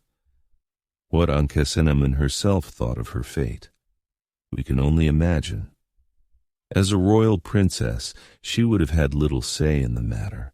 The marriage produced at least 2 daughters, but no surviving sons to inherit Akhenaten's throne. When the heretic pharaoh died after a 17-year reign, the Amarna experiment died with him. The old gods were restored, his capital abandoned, and his name erased from the king lists. The young widow Akhenaten vanished from the record, her astonishing story buried until Amarna's ruins were rediscovered in the early 20th century. She has since become an object of fascination and speculation for historians, a symbol of the disturbing lengths to which some pharaohs would go to protect their godly bloodlines. Such was the strange and secretive world of the pharaoh's royal family, a hothouse of intrigue and power struggles played out against the backdrop of divine kingship. The pharaoh may have been worshipped as a god on earth, but he was also a man with all too human appetites and frailties, and those closest to him, the women and children of his household, often paid the highest price for their proximity to power. From incestuous marriages to murderous rivalries, the private lives of the pharaohs were every bit as dramatic and disturbing as their public reigns. But for all the darkness and dysfunction lurking behind palace walls, the pharaohs never lost sight of their ultimate obsession, their own divinity and immortality. From the moment they took the throne, every pharaoh was already planning for the moment they would leave it and ascend to join the gods in the eternal afterlife. And no pharaoh undertook this quest for immortality more assiduously or on a grander scale than the builder of the Great Pyramid of Giza, the legendary Khufu.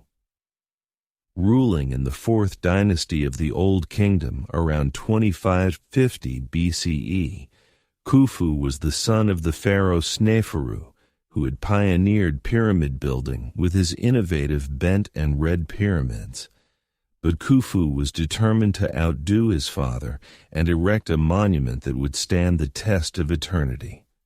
The result was the Great Pyramid, a towering edifice of 2.3 million limestone blocks, rising 481 feet into the desert sky.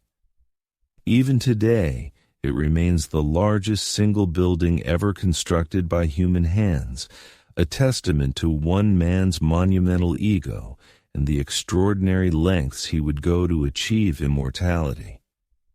The Great Pyramid was more than just a tomb. It was a resurrection machine designed to harness the power of the sun god Ra and the magic of Egyptian engineering to launch Khufu's spirit into the cosmic realms of the gods. Every aspect of its design was suffused with religious symbolism and funerary spells from the pyramid texts, the oldest sacred writings in Egypt. The pyramid's smooth angled sides were clad in polished white limestone that would have made it shine like a giant prism in the desert sun, a radiant beacon guiding Khufu's soul to the heavens.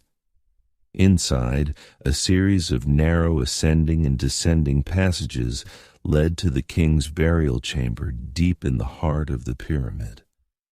This was the most sacred space of all, where Khufu's mummified body would rest in a granite sarcophagus surrounded by all the treasures and supplies he would need for the afterlife. The chamber was a marvel of precision engineering. Its walls lined with massive granite blocks fitted so tightly you couldn't slip a piece of paper between them.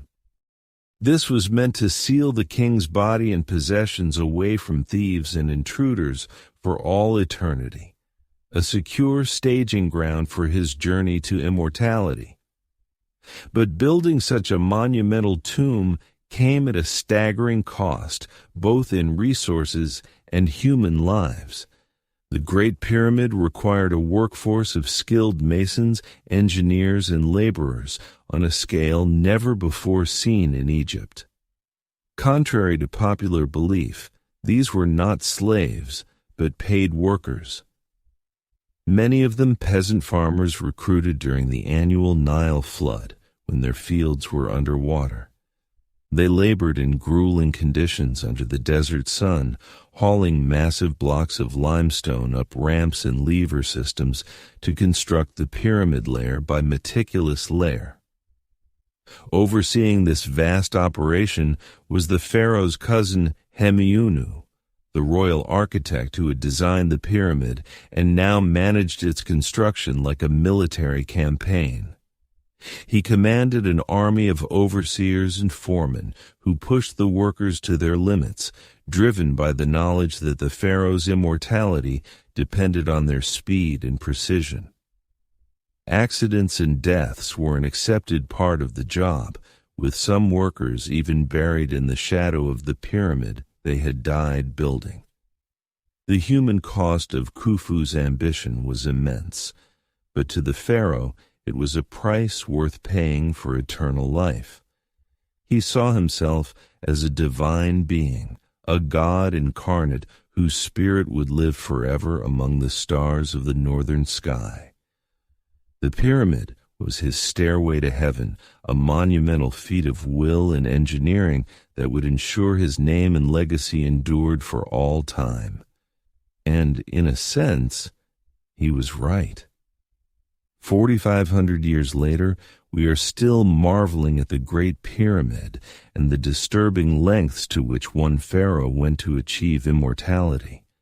But even Khufu's audacious monument pales in comparison to the extraordinary measures some of his successors took to equip themselves for the afterlife.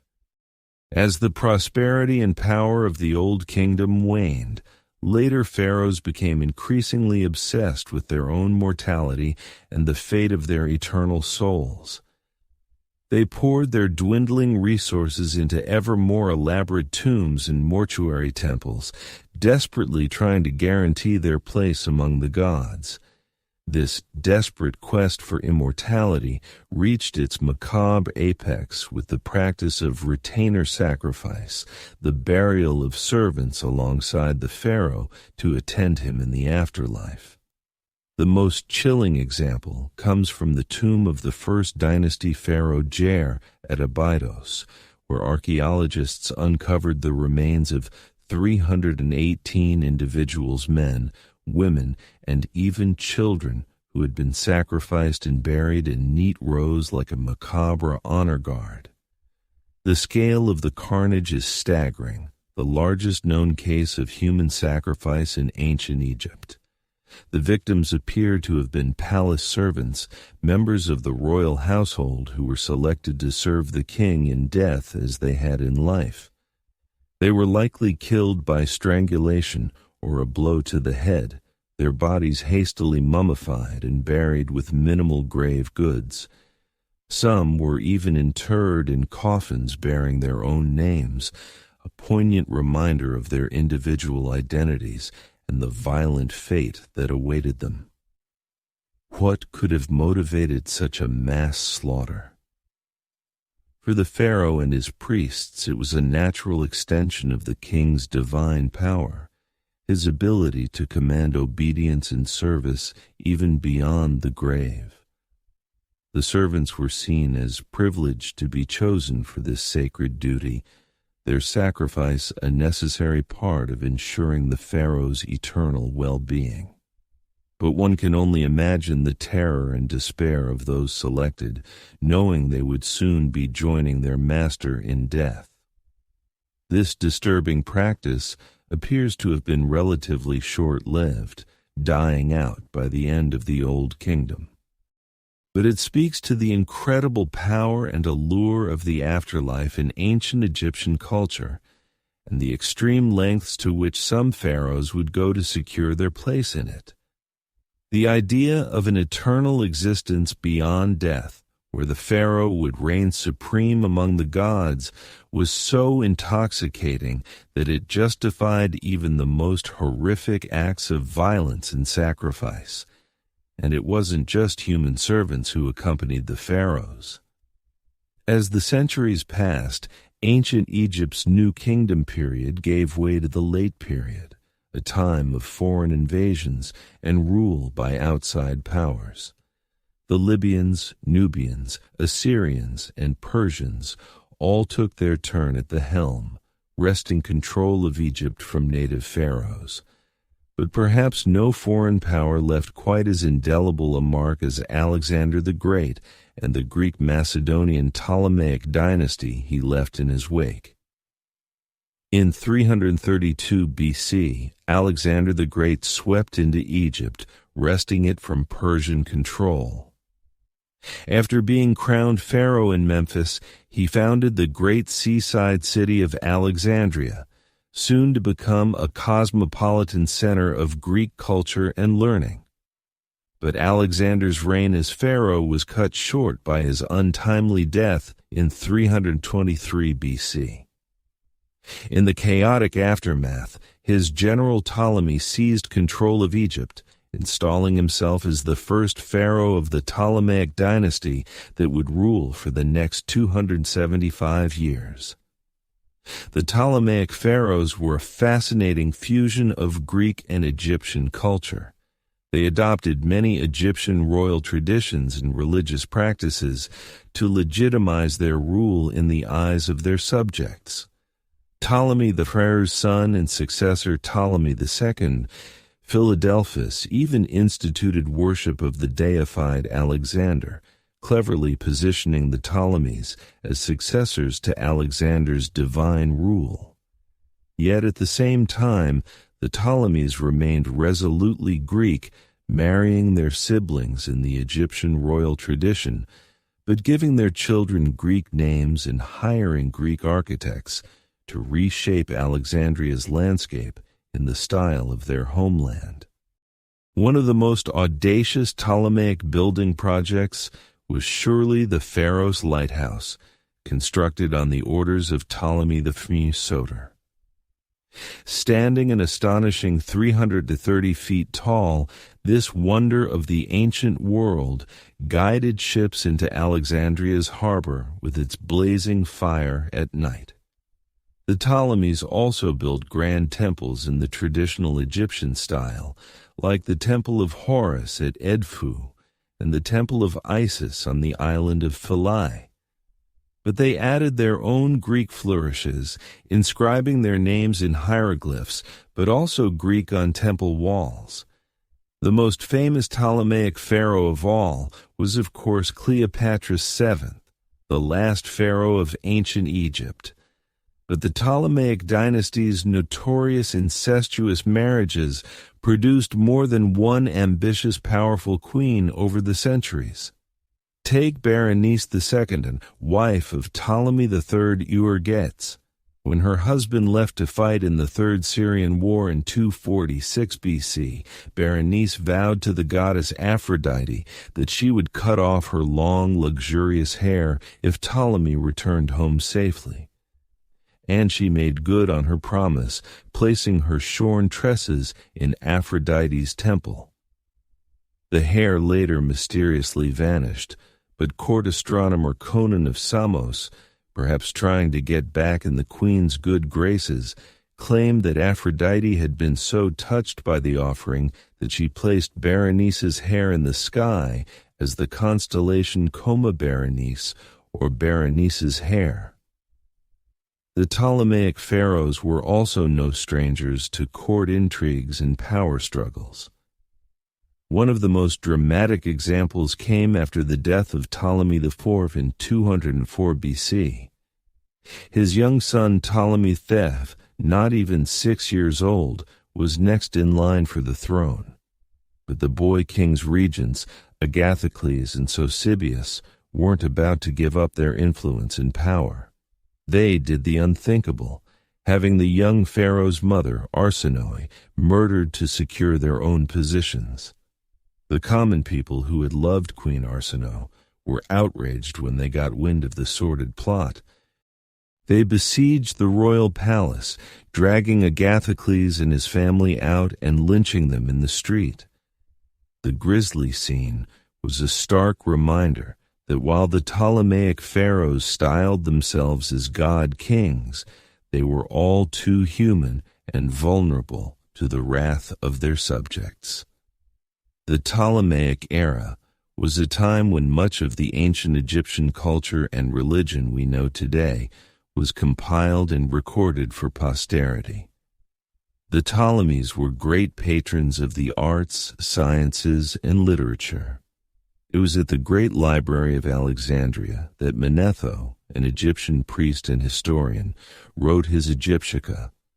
This 3-volume work, now largely lost, compiled the first comprehensive list of Egyptian pharaohs and divided their reigns into 30 dynasties, the framework we still use to parse ancient Egyptian chronology today. And it was under the Ptolemies that the Egyptian priest scribe of Sebennytos penned a fascinating papyrus that has come to be known as the Dream Book. This enigmatic text lists nearly 200 different dreams and their supposed meanings. Some are rather mundane, like dreaming of eating figs indicating the dreamer will come into money. But others are more sinister omens, like dreaming of being burned alive signaling great danger ahead. The Ptolemaic dynasty ended with the tragic demise of its most famous queen, Cleopatra VII, in 30 BC. After picking the losing side in the Roman Civil War between Mark Antony and Octavian, Cleopatra took her own life, allegedly by the bite of a poisonous asp. Her body was paraded through the streets of Rome as a war trophy. With Cleopatra's death, the long line of divine pharaohs finally came to a close, and Egypt became a province of the Roman Empire. But the threesonear legacy the pharaohs left behind still endures. Every magnificent monument, every golden tomb treasure, every tall tale recorded on temple walls or papyrus scrolls has kept their larger-than-life stories alive. The pharaohs built ancient Egypt into a flourishing civilization that has captured imaginations for millennia, and will likely continue to do so for as long as the pyramids still stand. The mystique of the pharaohs lies in how even at the distance of thousands of years, they still seem to straddle the line between gods and mortals, the natural and supernatural. The truth is, the pharaohs were both extraordinary and all too human. They performed mind-boggling feats of engineering, artistic, and cultural achievement that have rarely been matched. But they could also be petty, superstitious, ruthless, and tyrannical. They were a bundle of fascinating contradictions, chasing immortality while grappling with all the flaws and frailties of being human. So perhaps that's why, for all their power and pomp, the pharaohs still speak to us today. Their outsized lives are like monuments to the human condition itself, the soaring triumphs and the devastating lows that have defined the mortal experience since the dawn of civilization. The life of a pharaoh was one of immense power and privilege, but also one governed by strict religious duties and rituals. From the moment he awoke in his opulent palace, a pharaoh's day was meticulously planned and scheduled with little room for spontaneity or personal indulgence. The pharaoh's morning routine was an elaborate affair with teams of servants attending to his every need. He would be washed, perfumed, and dressed in fine linens before donning the various crowns and symbols of his divine office. The distinctive double crown, or shent, combined the white crown of Upper Egypt and the red crown of Lower Egypt, symbolizing the pharaoh's dominion over the unified land. But even in these mundane mourning rituals, there was an undercurrent of magic and superstition. The pharaoh's clothing was imbued with powerful symbolism and believed to confer divine protection. Every cosmetic and item of jewelry had deep spiritual significance. Even the pharaoh's daily ablutions were a sacred rite, with priests reciting spells and incantations as sacred water from the Nile was poured over his head. With his regalia in place, the pharaoh would then consume a light breakfast before beginning his packed schedule of daily duties. As the earthly embodiment of the god Horus, one of the pharaoh's most vital roles was as the supreme religious leader of Egypt. He was responsible for maintaining Ma'at, the cosmic order and balance, through his divine intercession with the gods. This meant that a significant portion of the pharaoh's day was taken up with religious ceremonies and temple rituals. He would make offerings to the gods, perform libations, and recite the necessary incantations to ensure the continued favor of the divine realm. These rituals were not just symbolic, but were believed to have a real and tangible impact on the prosperity and stability of Egypt. But the pharaoh was not just a religious figurehead. He was also the supreme political ruler of one of the most powerful empires of the ancient world. After his religious duties were complete, he would hold court and meet with his advisors to discuss matters of state. The pharaoh had the final say on all issues of law, taxation, trade, and foreign policy. He would also hear petitions from his subjects and dispense justice as he saw fit. The concept of Ma'at extended to social order as well as cosmic balance, and the pharaoh was the ultimate arbiter of this earthly harmony. His word was quite literally law, and his judgments were considered infallible and incontestable. However, even with all of these weighty responsibilities, the pharaoh still had time for leisure and pursuits befitting his exalted status. He might go hunting in the lush marshes along the Nile, or enjoy a sumptuous banquet with his courtiers and foreign dignitaries. Some pharaohs, like Amenhotep II, were known for their athletic prowess and would showcase their skills in archery or chariot racing. But even in these moments of relaxation, the pharaoh was never truly at ease. His life was governed by a strict code of behavior and a constant awareness of his divine role. Every action, every word, every decision was freighted with meaning and consequence, and beneath the surface of this gilded existence lurked a darker undercurrent of superstition, magic, and brutality. The pharaoh may have been the most powerful man in Egypt, but he was also the most vulnerable to the capricious whims of the gods and the machinations of his enemies. Jealous rivals both within the royal family and among the nobility constantly plotted and schemed to overthrow him. Sorcerers and magicians employed curses and hexes to bring about his downfall. Even the common people, though they revered the pharaoh as a living god, could turn against him if they felt he had failed in his divine duties. To protect against these myriad threats, both real and supernatural, the pharaoh relied on a complex web of magic and ritual. He wore amulets and talismans imbued with protective spells, and his food and drink were tested for poison by trusted servants. His palace was warded against evil spirits, and his bedchamber was guarded by the most loyal and fearsome of his warriors. But even with all of these precautions, the life of a pharaoh was a precarious one. The annals of Egyptian history are filled with the stories of pharaohs who met untimely and often gruesome ends, from assassination and warfare to disease and dark sorcery. In the end, the pharaoh was as much a prisoner of his divine role as he was its beneficiary.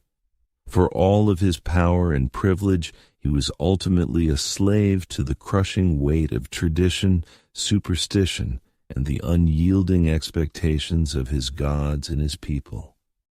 The life of a pharaoh was indeed a gilded cage, opulent and glittering on the outside, but constricting and suffocating within.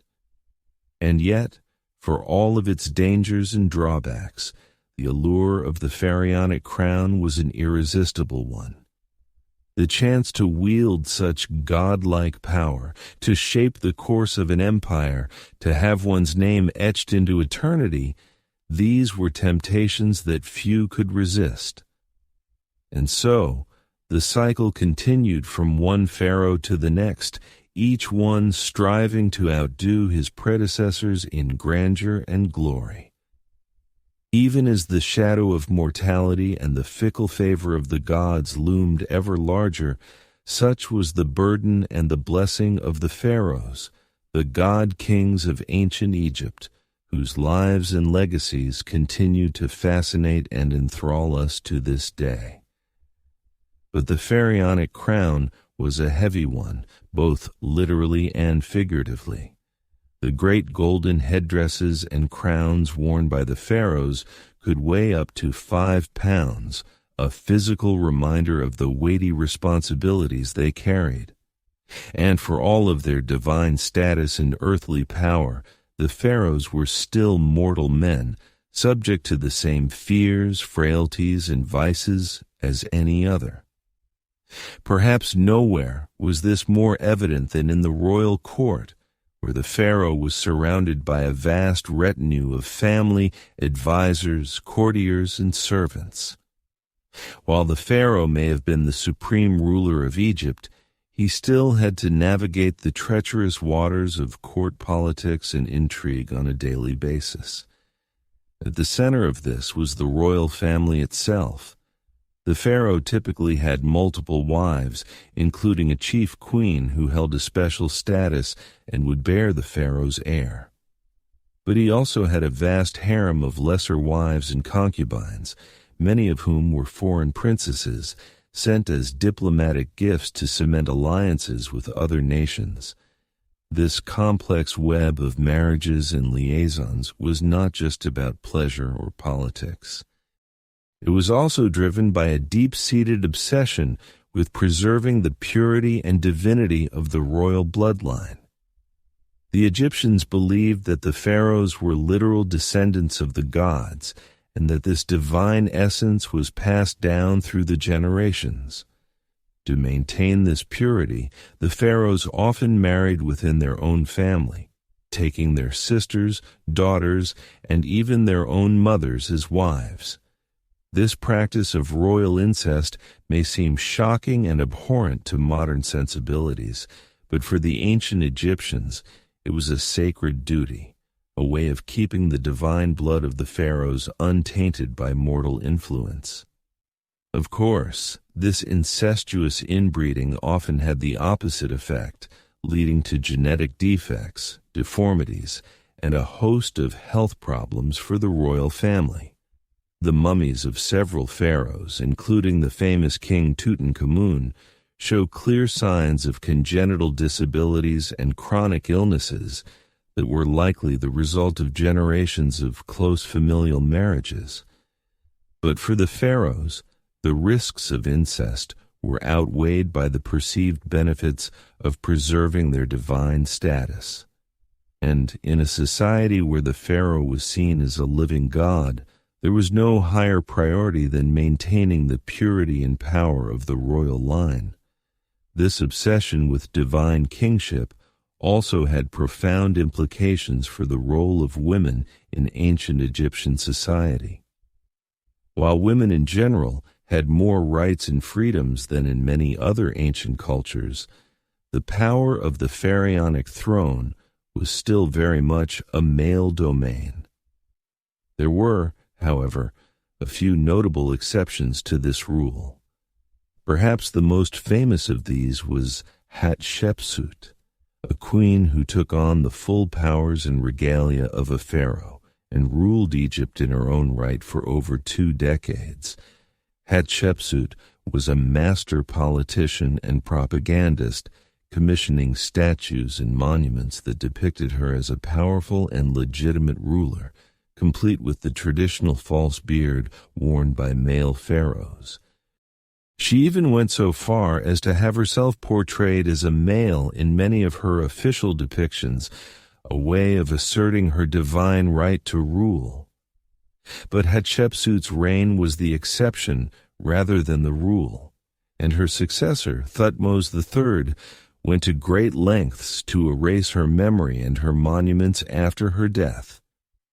For the most part, the divine kingship of the pharaohs remained a strictly masculine affair, with women relegated to supporting roles as queens, mothers, and daughters. This gender imbalance also extended to the royal succession, which was often a bloody and brutal affair. While the pharaonic crown typically passed from father to son, there was no formal system of primogeniture, and rival princes and factions would often vie for power in the event of an unclear or contested succession. These power struggles could turn deadly, with rivals resorting to assassination, exile, or outright civil war to seize the throne. The most famous example of this was perhaps the mysterious death of Tutankhamun, who many historians believe was murdered by his advisor and successor Ai in order to clear the path for his own ascension. Even when the succession was clear, the new pharaoh often faced challenges and threats to his rule from within his own family. Brothers, uncles, and cousins who had been passed over for the throne might plot and scheme to overthrow the new king, while disgruntled nobles and regional governors could use their wealth and influence to foment rebellion and unrest. To counter these threats, the pharaohs relied on a combination of political savvy, military might, and divine propaganda. They would reward loyal followers with titles, lands, and wealth while ruthlessly suppressing any signs of dissent or disloyalty. They would also go to great lengths to emphasize their own divine status and right to rule, commissioning grand monuments and temples that celebrated their godly power and accomplishments. But even the mightiest pharaoh was still mortal, and the specter of death loomed large over the royal court. The Egyptians believed that the pharaoh's divine essence would live on in the afterlife, where he would join the gods in an eternal paradise.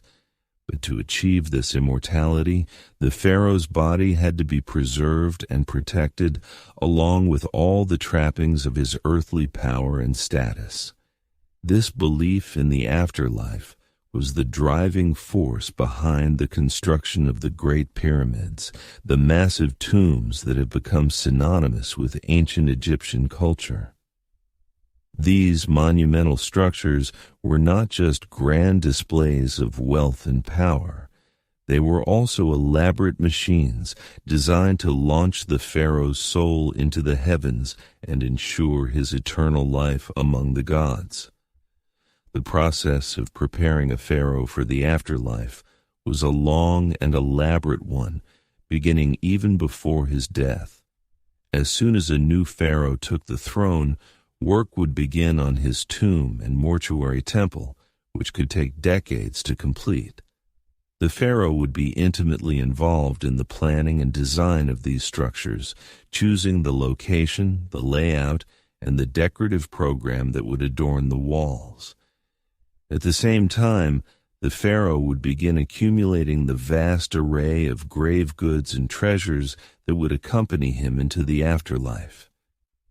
These could include everything from furniture and clothing to jewelry and weapons, as well as huge stockpiles of food and drink to sustain the pharaoh on his journey. But perhaps the most vital component of the pharaoh's afterlife preparations was the process of mummification, which would transform his mortal body into an eternal vessel for his divine spirit. This was a long and complex process that could take up to 70 days to complete, involving the removal of internal organs, the desiccation of the body with natron salts, and the careful wrapping of the corpse in layers of linen bandages. The mummification process was overseen by a special class of priests known as the embalmers, who worked in secret and were considered to be in direct contact with the gods. They would recite special prayers and incantations at each stage of the process, imbuing the mummy with magical spells and protections that would ensure its safe passage into the afterlife. Once the mummy was complete, it would be placed inside a series of nested coffins, each one more elaborate and expensive than the last. The outermost coffin would often be made of solid gold and adorned with intricate carvings and inlays, a fitting vessel for the divine remains of the pharaoh. The mummy and its coffins would then be transported in a grand procession to the pharaoh's tomb, where they would be sealed away in a hidden burial chamber along with all of the pharaoh's grave goods and treasures. The tomb itself would be filled with even more offerings and artifacts, as well as elaborate frescoes and carvings depicting the pharaoh's journey into the afterlife. But even with all of these elaborate preparations, the pharaohs were not content to leave their eternal fate to chance. Many of them became obsessed with the construction of their tombs, pouring vast resources and manpower into the building of ever more elaborate monuments to their own divinity. The most famous example of this is, of course, the Great Pyramid of Giza, built by the pharaoh Khufu around 2550 BCE. This massive structure, which stood over 480 feet tall and contained more than 2 million blocks of limestone, was the tallest man-made structure in the world for over 3,800 years. The construction of the Great Pyramid was a monumental undertaking that required the labor of thousands of workers over the course of decades. The logistics of the project were staggering, involving the quarrying, transportation, and precise placement of millions of tons of stone, all without the benefit of modern machinery or technology. But for Khufu, the pyramid was more than just a feat of engineering. It was a symbol of his divine power and a guarantee of his eternal life. The pyramid was designed to align with the stars, with shafts pointing towards the constellations of Orion and Sirius, which the Egyptians believed to be the celestial homes of the gods Osiris and Isis. Inside the pyramid, Khufu's mummy would have been placed in a granite sarcophagus in the heart of the structure, surrounded by treasure and protected by a complex system of passages, chambers, and booby traps designed to thwart would-be tomb robbers. But even with all of these precautions, the pharaoh's tombs were not immune to the depredations of thieves and vandals. Over the centuries, many of the great pyramids and tombs were broken into and looted, their treasures stolen, and their mummies desecrated. This was a fate that befell even the most famous of the pharaohs, including Tutankhamun, whose tomb was discovered largely intact in 1922, but had still been entered and robbed at least twice in antiquity. The pharaoh's obsession with the afterlife, it seems, was matched only by the greed and determination of those who sought to plunder their eternal resting places. But the pharaoh's preparations for the afterlife were not limited to their own tombs and treasures. In a practice that seems shocking and horrifying to modern sensibilities, some pharaohs were buried along with servants, courtiers, and even pets, all of whom were sacrificed in order to accompany their master into the afterlife. The most extreme example of this practice was found in the tomb of the first dynasty pharaoh Jer at Abydos, where archaeologists discovered the remains of 318 individuals who had been sacrificed and buried alongside the pharaoh. These included servants, guards, and even women and children, some of whom showed signs of strangulation or blunt force trauma. This practice of human sacrifice was not limited to the early dynasties either.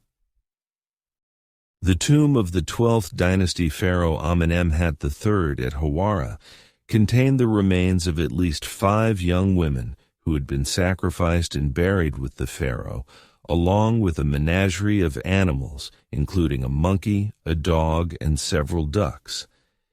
Even more bizarre was the discovery of tens of thousands of human hair wigs in the tomb of the 18th dynasty pharaoh Amenhotep III. These wigs, which were made from the hair of young girls and women, were apparently intended to provide the pharaoh with a ready supply of fresh hair in the afterlife, a symbol of his eternal youth and virility. These disturbing practices speak to the incredible power and influence of the pharaohs, as well as the deeply ingrained beliefs and superstitions that governed ancient Egyptian society. For the pharaohs, the afterlife was not just a vague hope or a religious abstraction. It was a very real and tangible goal, one that demanded the utmost preparation and sacrifice. But as Egyptian society evolved and changed over the centuries, so too did the practices surrounding the pharaohs' burials. By the time of the New Kingdom, human sacrifice had largely fallen out of favor, replaced by symbolic offerings and the use of shabti figurines, small statues that were believed to come to life and serve the pharaoh in the afterlife. And as the power of the pharaohs began to wane in the later dynasties, so too did the grandeur and scale of their tombs. The last of the great pyramid builders was the 12th dynasty pharaoh Amenemhat III, and by the time of the New Kingdom, the pharaohs had shifted to more discreet rock-cut tombs in the Valley of the Kings. As we've seen, the lives of the pharaohs were a complex tapestry woven from the threads of divine power, mortal excess, and an unshakable fixation on the afterlife.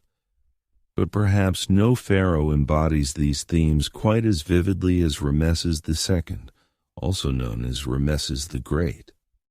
Born around 1303 BCE, Ramesses was the 3rd pharaoh of the 19th dynasty, and he would go on to become the most celebrated and most prolific builder in all of ancient Egyptian history. He ruled for an astonishing 66 years, fathered over 100 children, and left an indelible mark on the landscape of Egypt with his colossal building projects. From the moment he took the throne, Ramesses set out to immortalize his legacy in stone. He didn't just build temples and monuments, he built cities. His capital, Ramesses, was a sprawling metropolis in the Nile Delta, adorned with lush gardens, stately palaces, and of course, towering statues of Ramesses himself. The city was a testament to Ramesses' wealth, power, and unrivaled ego. But Ramesses didn't just build on a grand scale. He built with a singular purpose, to ensure his own glorification and immortality. Every temple, every obelisk, every statue was emblazoned with his name and his image. He even went so far as to carve his own likeness into existing monuments, often over the names of previous pharaohs. In Ramesses' world, there was room for only one god on earth, and that god was Ramesses. Of course, all this self-aggrandizement didn't come cheap. Ramesses' building projects required vast amounts of labor and resources, much of it carried out by slaves and prisoners of war. The lives of these workers were hard and often short, spent toiling in the blistering heat of the desert sun. But to Ramesses, their suffering was a small price to pay for the glory of his eternal legacy. And what a legacy it was! From the magnificent temples of Abu Simbel to the sprawling complex of Karnak, Ramesses left his mark on nearly every corner of Egypt. His reign saw military triumphs like the Battle of Kadesh against the Hittites, as well as monumental building achievements like the completion of the great hypostyle hall at Karnak, a forest of 134 massive columns covering an area of 54,000 square feet. But perhaps Ramesses' most enduring legacy is the very fact that we know so much about him at all. With his relentless self-promotion and larger-than-life persona, Ramesses ensured that his name would live on long after his death, and live on it has. Ramesses remains one of the most famous and recognizable figures from the ancient world, a towering symbol of the power and majesty of the pharaohs. Of course, not all pharaohs were as successful in their quest for immortality as Ramesses. Take, for example, the curious case of Akhenaten, the so-called heretic king who ruled during the 18th dynasty. Akhenaten is best known for his radical religious reforms, in which he abandoned the traditional pantheon of Egyptian gods in favor of a single deity, the Aten, represented by the solar disk. Akhenaten's devotion to the Aten was all-consuming. He built a new capital city, Akhenaten, dedicated solely to the worship of his one true God. He changed his name from Amenhotep IV to Akhenaten, meaning devoted to Aten. He even altered the traditional style of Egyptian art, eschewing the rigid, formalized depictions of pharaohs and gods in favor of a more naturalistic, almost androgynous style. But Akhenaten's religious revolution was short-lived. After his death, his successors quickly abandoned Akhenaten and returned to the old gods, going so far as to deface and dismantle Akhenaten's monuments and temples. His name was struck from the records, his legacy all but erased. In the end, Akhenaten's single-minded devotion to his god led not to immortality, but to obscurity. And then there's the sad story of Tutankhamun, better known to us as King Tut. Tutankhamun is perhaps the most famous pharaoh of all time, thanks in large part to the stunning discovery of his intact tomb in 1922. But the life of this young king was marked by tragedy from the very start. Tutankhamun was born into a royal family in crisis. His father was none other than Akhenaten, and his mother was likely Akhenaten's own sister. Inbreeding was not uncommon among the Egyptian royalty, who believed that keeping the royal bloodline pure was essential to maintaining their divine status. But it also led to a host of genetic problems, including the congenital defects that plagued Tutankhamun throughout his short life. When Tutankhamun took the throne around the age of 9, he inherited a kingdom in chaos. Akhenaten's religious reforms had alienated the powerful priesthood and destabilized the country. Tutankhamun's advisors, including the vizier Ai and the general Horemheb, set about restoring the old order, reopening the temples, and re-establishing the cult of Amun. But Tutankhamun himself was a frail and sickly child, beset by a host of physical ailments. He suffered from a cleft palate, a clubbed foot, and a severe overbite. He walked with a cane and may have even suffered from a rare genetic disorder called Klippel-Feil syndrome, which causes the fusion of the vertebrae in the neck.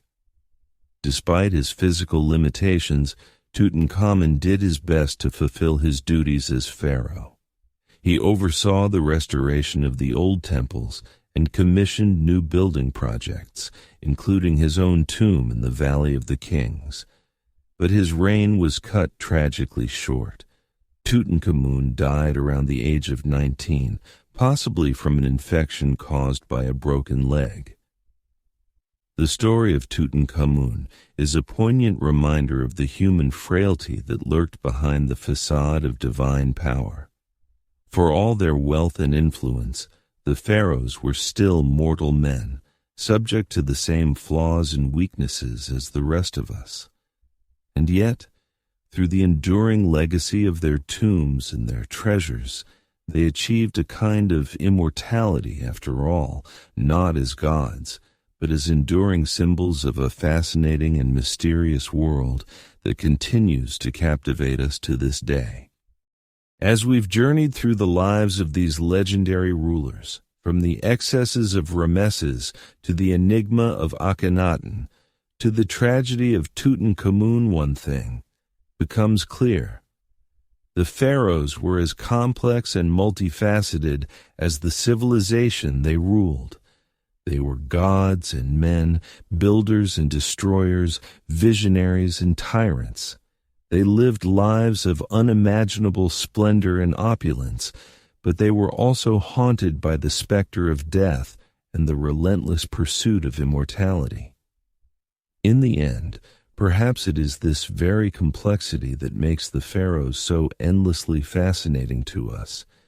They were not just historical figures, but mythic archetypes embodying the timeless themes of power, ambition, and the search for meaning in the face of mortality. And through the enduring legacy of their monuments and their stories, they continue to speak to us across the millennia, whispering secrets of a world long vanished, but never truly lost. As we marvel at the pyramids and the temples, the golden masks and the hieroglyphic inscriptions, we are reminded of the indomitable human spirit that drove these ancient kings to reach for the stars. And we are humbled by the realization that for all their godlike power, they were ultimately as mortal as the rest of us, subject to the same joys and sorrows, triumphs and tragedies that define the human experience. So let us pay tribute to the pharaohs, those towering figures who shaped the course of history and left an indelible mark on the sands of time. Let us remember them not just as distant mythical figures, but as flesh and blood human beings with all their flaws and foibles, their dreams and their despairs. And let us learn from their stories, both the inspiring and the cautionary, as we navigate our own paths through the shifting sands of life. For in the end, the legacy of the pharaohs is not just a matter of bricks and mortar, gold and granite. It is a testament to the enduring power of the human spirit, to our unquenchable thirst for meaning and purpose, for beauty and transcendence. And it is a reminder that no matter how mighty we may become, we are all part of a tapestry far greater and more enduring than any one of us can ever hope to be. So let us give thanks for the pharaohs and for all those who came before and after them, who strived and struggled and left their mark upon the world. And let us carry their stories with us as we venture forth into the unknown, armed with the wisdom of the ages and the courage of our convictions. For in the end, the measure of a life is not in the splendor of its monuments or the grandeur of its tombs, but in the love and compassion we show to one another, and in the legacy of hope and resilience we leave behind. And in this, the pharaohs, for all their flaws and failings, have much to teach us still. As we delve deeper into the shadowy world of the pharaohs, we must also acknowledge the intricate web of royal relationships and rivalries that shaped their lives and legacies. Behind the gilded facades of the palaces, a complex tapestry of family dynamics, political alliances, and power struggles played out, often with devastating consequences. At the heart of the royal household was the pharaoh's inner circle of queens, concubines, and children.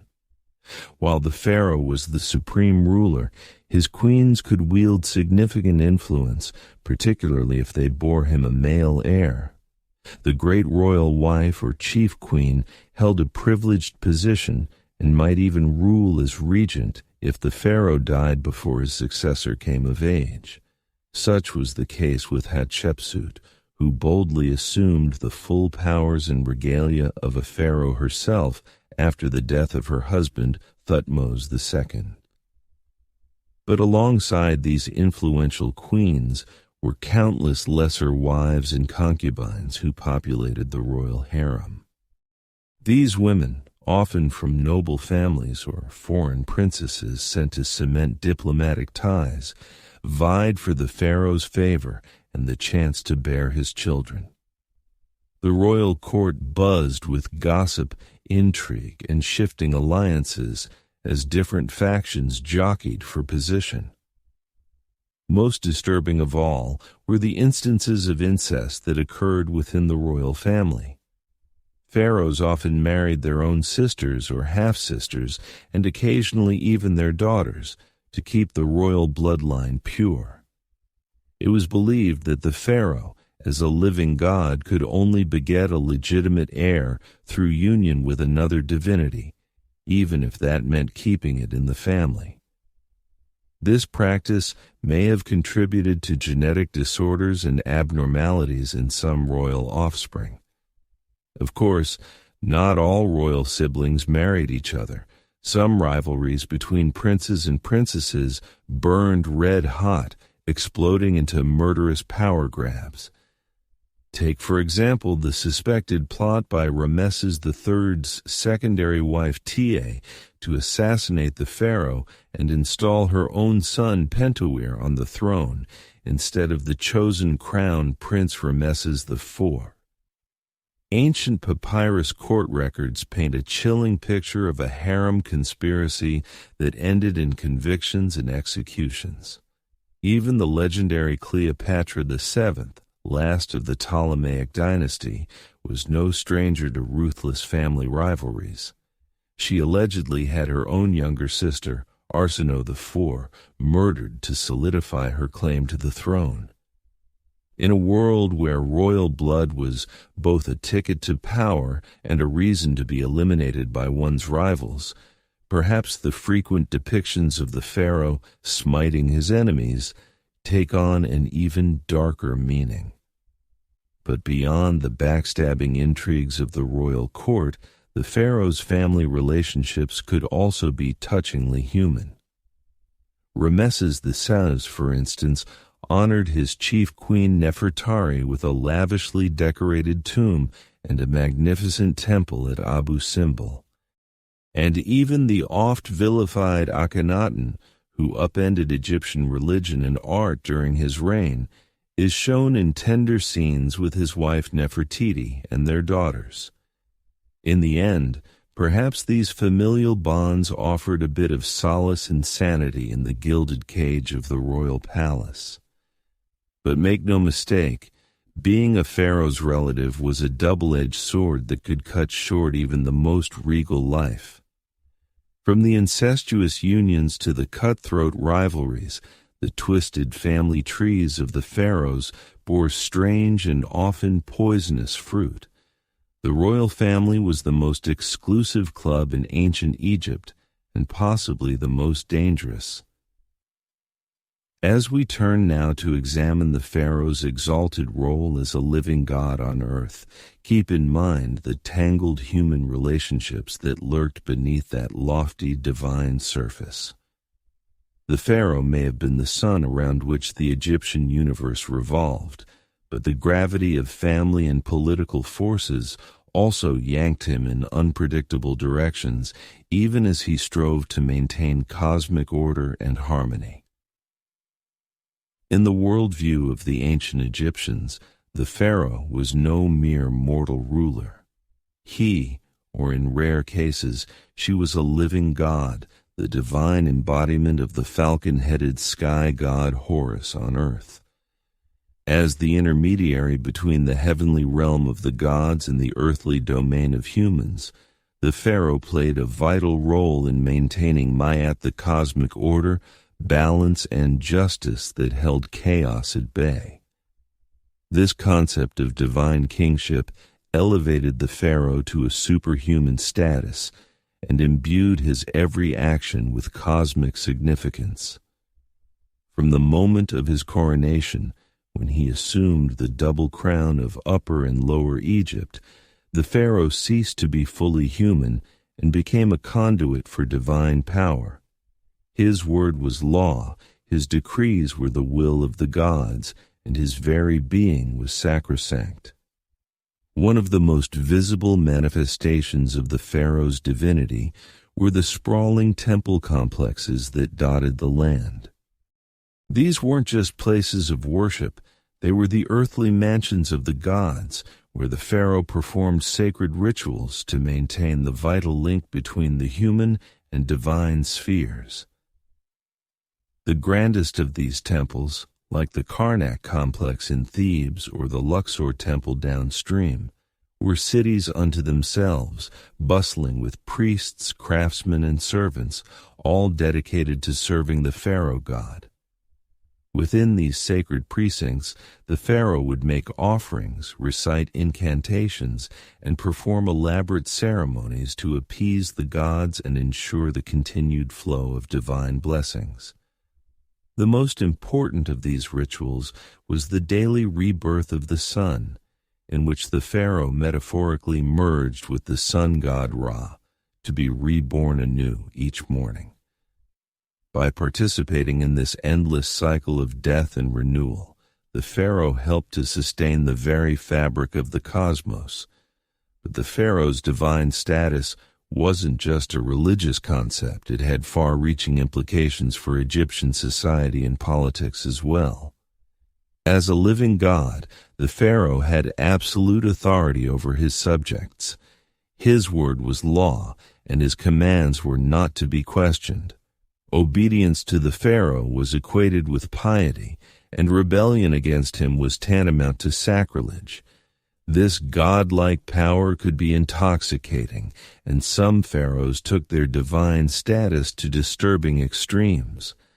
Perhaps the most notorious example was Amenhotep IV, better known as Akhenaten, who upended centuries of Egyptian religious tradition by proclaiming the sun disk Aten as the one true God and himself as its sole prophet.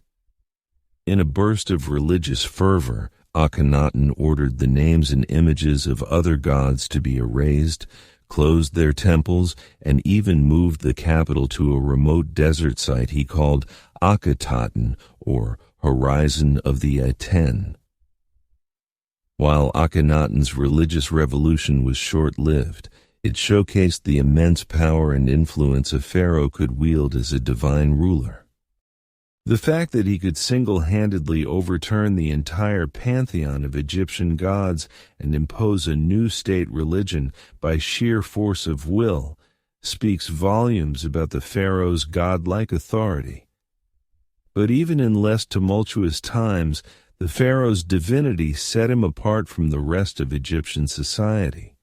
He was a remote, awe-inspiring figure, rarely seen in public outside of carefully stage-managed appearances. His subjects approached him with a mixture of reverence and terror, prostrating themselves in his presence and averting their eyes from his divine radiance. Even his courtiers and officials had to tread carefully, lest they overstep their bounds and incur his godly wrath. In a very real sense, the pharaoh was the linchpin that held the entire edifice of ancient Egyptian civilization together. As long as he performed his divine duties and maintained Ma'at, the cosmic order, all was well. But if he faltered or failed in his responsibilities, it could spell disaster for the whole land. A weak or ineffectual pharaoh could lead to chaos, famine, and invasion, while a tyrannical or impious one risked offending the gods and bringing down divine retribution. It's no wonder, then, that the Egyptians invested so much time, labor, and resources into exalting and glorifying their pharaohs. The colossal statues, soaring obelisks, and lavish tomb complexes were all testaments to the pharaoh's superhuman status and enduring legacy. They were also a way of bolstering his divine power and reinforcing his vital role in the cosmic order. But as we'll see in the next chapter, this obsession with the pharaoh's divinity reached its apex in the very last place one might expect, the tomb. For the ancient Egyptians, death was not the end for a pharaoh, but merely a transition to an even more exalted state of being. And they would go to extraordinary, even horrifying lengths to ensure their divine ruler had everything he needed for the journey. The flickering torchlight casts an eerie glow on the rough-hewn walls of the tomb, as if the very shadows are alive with the weight of ages past. The air is thick with the acrid tang of incense and the musty odor of death, a cloying perfume that clings to the nostrils and the back of the throat. Deeper and deeper we descend into the very bowels of the earth, following in the footsteps of the pharaoh on his final journey into the afterlife.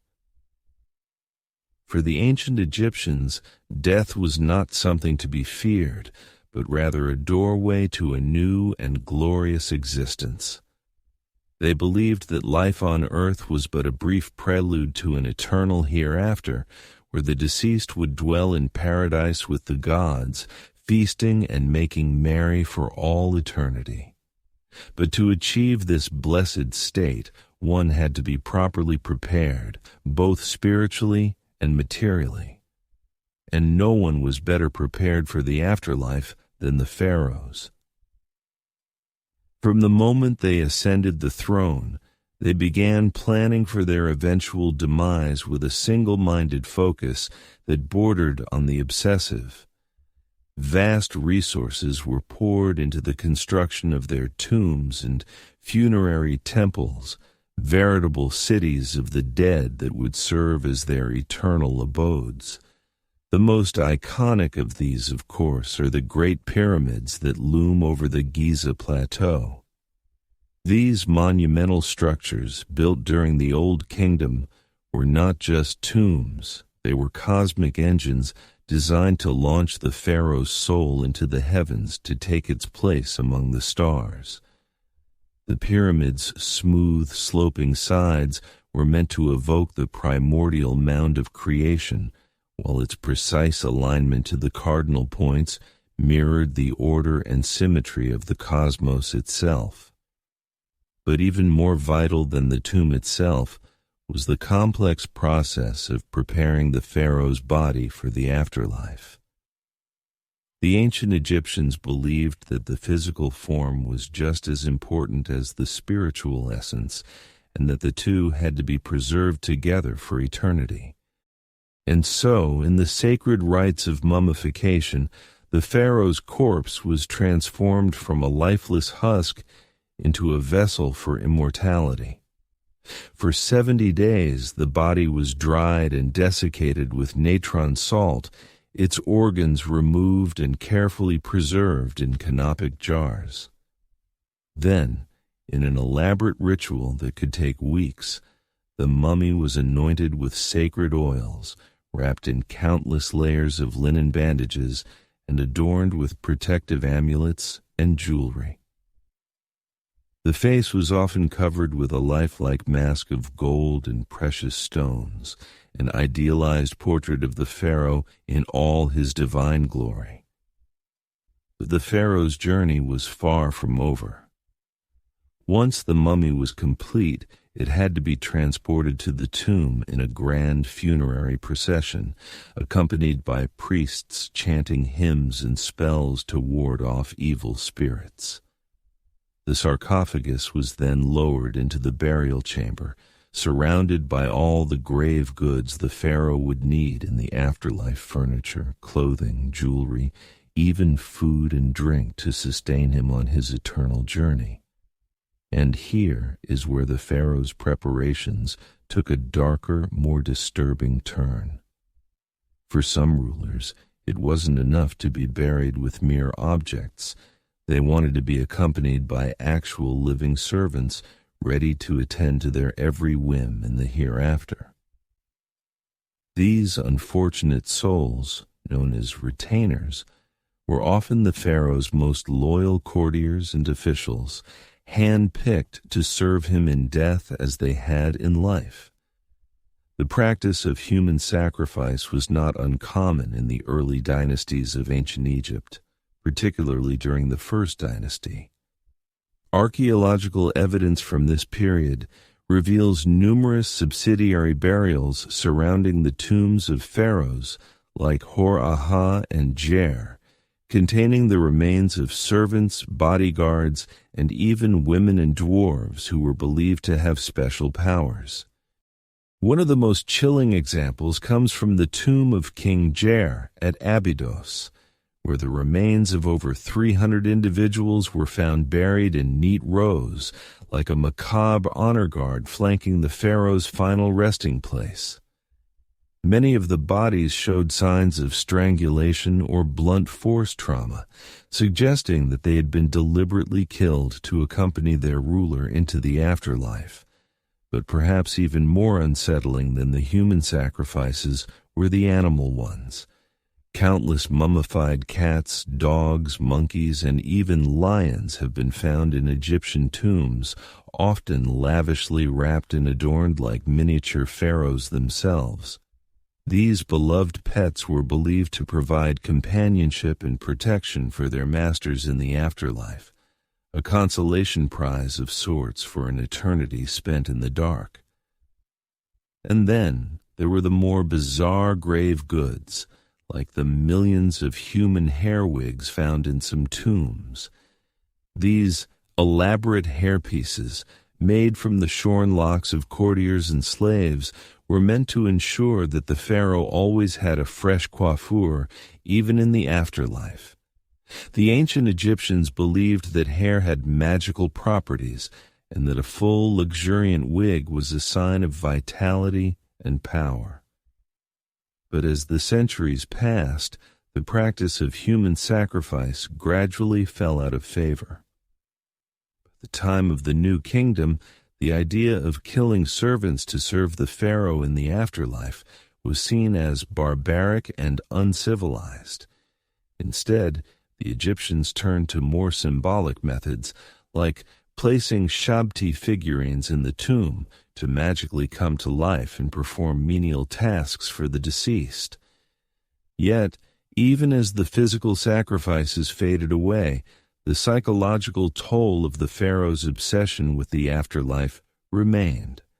The vast resources and manpower poured into their tombs and funerary cults siphoned away wealth and labor from the living, while the idea of a ruler who could command obedience even in death cast a long shadow over Egyptian society.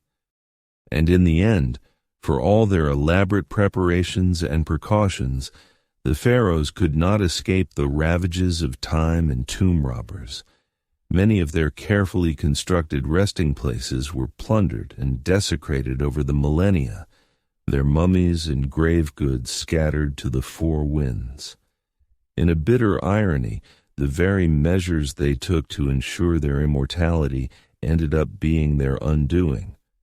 But even in death, the pharaohs continue to fascinate and horrify us in equal measure.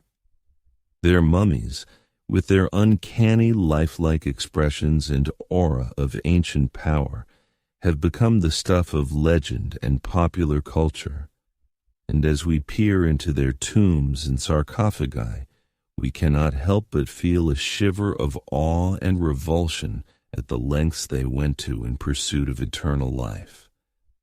For the pharaohs, death was not the end, but merely the beginning of a new and glorious existence. But as we have seen, that existence came at a terrible cost, measured in human lives and labors. And in the end, perhaps the most disturbing thing about the pharaohs' afterlife obsession is not what it says about them, but what it says about us and our own deep-seated fears and fascinations with the great beyond. As we emerge from the Stygian depths of the pharaohs' tombs, blinking in the harsh light of the modern day, we cannot help but feel a sense of vertigo, a disorientation at the vast gulf of time and culture that separates us from these ancient god-kings. And yet, for all their alienness and inscrutability, there is something strangely familiar about them too, a recognition of the eternal human struggle against the forces of death and decay. In our own way, we are all pharaohs, building our own metaphorical pyramids and filling our own virtual tombs with the trappings of our earthly existence. We may not command armies of servants or erect colossal monuments to our own divinity, but we are all engaged in the same basic quest for meaning and immortality in the face of the void. And so, as we bid farewell to the pharaohs and their haunted realm, let us take a moment to reflect on the enduring power of their legacy. For all their flaws and foibles, these ancient rulers left an indelible mark on human history and the human imagination, one that continues to resonate down through the ages. In the end, perhaps the most fitting tribute to the pharaohs is not the golden grandeur of their tombs, but the simple fact that we are still talking about them, still trying to unravel the mysteries of their lives and deaths thousands of years after they walked the earth. In a way, they have achieved the very thing they sought so desperately in life, a kind of immortality, a persistence in memory and myth that transcends the bounds of time and space. And so, let us raise a metaphorical glass to the pharaohs, those strange and terrible demigods who ruled over the sands of Egypt so long ago. May they rest in peace, secure in the knowledge that their names and deeds will never be forgotten. As long as there are those who seek to peer into the shadows of the past and grapple with the eternal questions of life, death, and what lies beyond. As we've seen, the pharaohs of ancient Egypt lived lives of luxury, power, and religious devotion unparalleled in the ancient world. But for all their godlike status and opulence, one disquieting fact remained. Even the great pharaohs could not escape the inevitability of death. And it was their obsessive preparations for the afterlife that would come to dominate much of their time, resources, and labor during their reigns. The Egyptian preoccupation with death and what lay beyond stemmed from their belief in an eternal afterlife. They envisioned a paradise where they would continue to live as they had on earth, engaging in the same daily routines and pastimes. But to achieve this immortality, great pains had to be taken to preserve the body and provide all the necessities the deceased pharaoh would need. This is where the famous Egyptian practice of mummification comes in. The elaborate process could take up to 70 days and involved removing internal organs, drying out the body with natron salt, and wrapping it in layers of linen. Performed by skilled embalmers, mummification was a vital step to ensure the pharaoh's body would remain intact for the afterlife. But a well-preserved mummy wasn't enough. The eternal pharaoh would also need food, clothing, furniture, jewelry, and entertainment to sustain and occupy them. Enter the grave goods. Tombs were packed with all manner of worldly possessions, from basic necessities to intricate works of art. The famous golden death mask of Tutankhamun is just one example of the literal treasures the pharaohs took with them. Even more important than the mummy and grave goods, however, was the tomb itself. The ancient Egyptians believed that to enter the afterlife, the pharaoh's spirit had to have a place to return to and recognize as home. This is why they expended such effort to create indestructible, impenetrable tombs filled with everything the deceased would need. We've marveled at the pyramids of Giza, but they are only the beginning when it comes to the pharaonic obsession with monumental tomb building. In the Valley of the Kings near Thebes, later pharaohs abandoned the conspicuous pyramids and instead carved their tombs deep into the mountains. These sprawling rocky tunnel systems were designed to foil grave robbers and protect the pharaoh's spirit for all of eternity. Some pharaohs, though, took their quest for a secure and luxurious afterlife to even greater and more disturbing extremes. The tomb of King Jair from the First Dynasty was found to contain the remains of 318 men and women who had apparently been sacrificed upon his death. These retainer sacrifices were a grim practice where servants, officials, and possibly even family members gave their lives to continue serving the pharaoh in the afterlife. Thankfully, by the time of the New Kingdom, human sacrifice for the pharaoh's afterlife had fallen out of practice. But that didn't stop some from making other bizarre arrangements. Amenhotep III was found buried with millions of human hair wigs, while Ramesses II was interred with his beloved pet cat. Even in death, it seems the pharaohs were loath to give up the extravagant trappings of their divine earthly existence. Of course, for all their painstaking plans and precautions, many pharaonic tombs were looted over the centuries.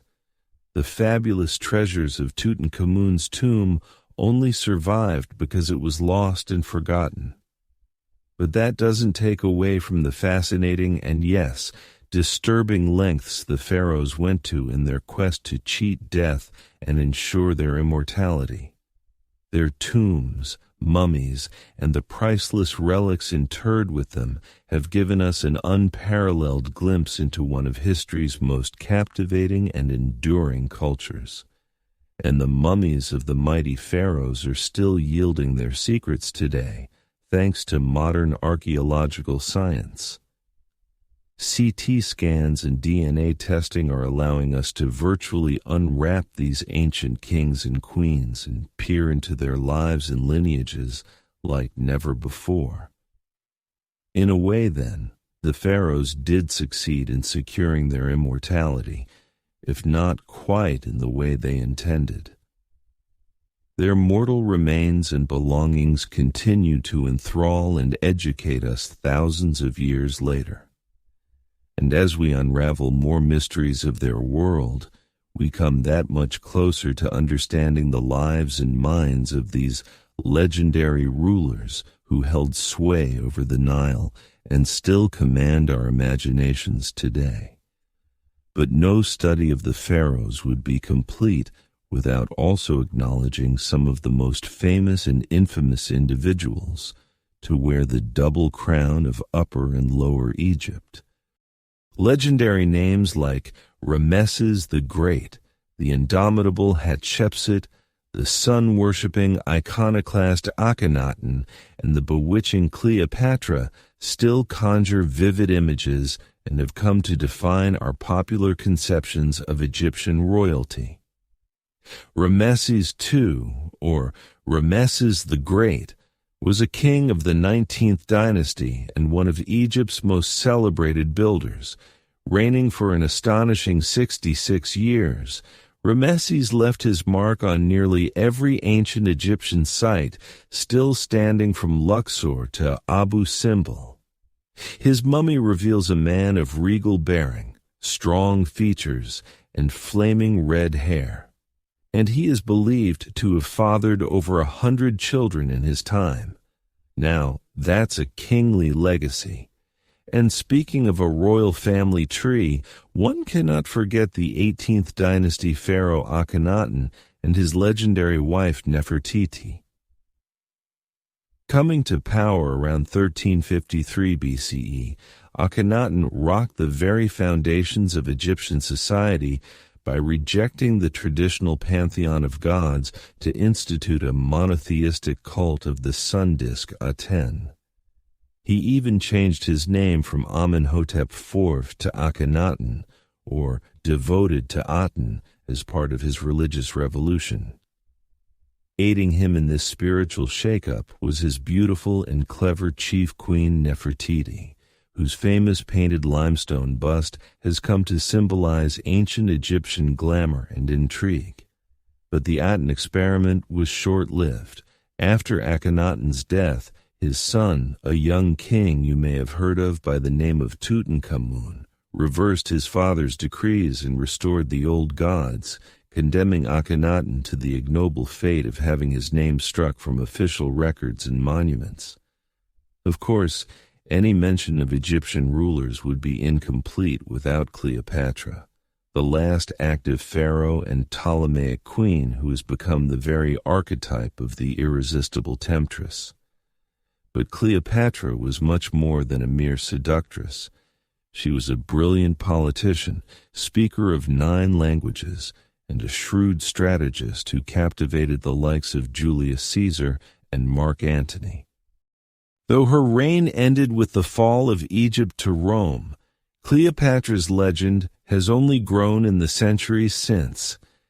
These towering figures are just a sampling of the remarkable personalities that make up the saga of ancient Egypt's god-kings and queens.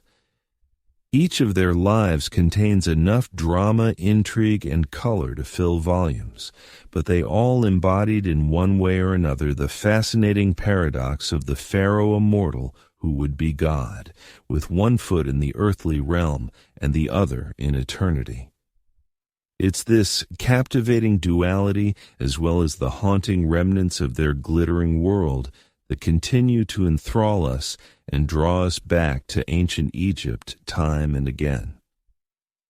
The mighty pharaohs reigned over a sophisticated civilization for some 3,000 years, shaping our notions of absolute power and leaving behind some of the most formidable monuments ever constructed. But in the end, like all of us, they too were mortal, and no amount of gold or godhood could shield them from the fate that awaits us all.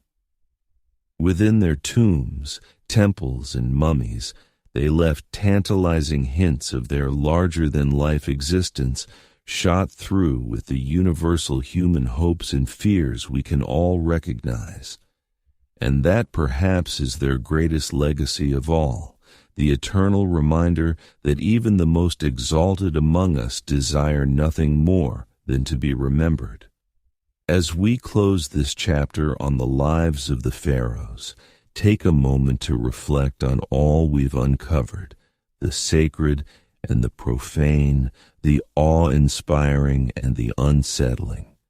These ancient god-kings have much to teach us still about power, belief, legacy, and the enduring fascination of a long-lost world we are only beginning to understand.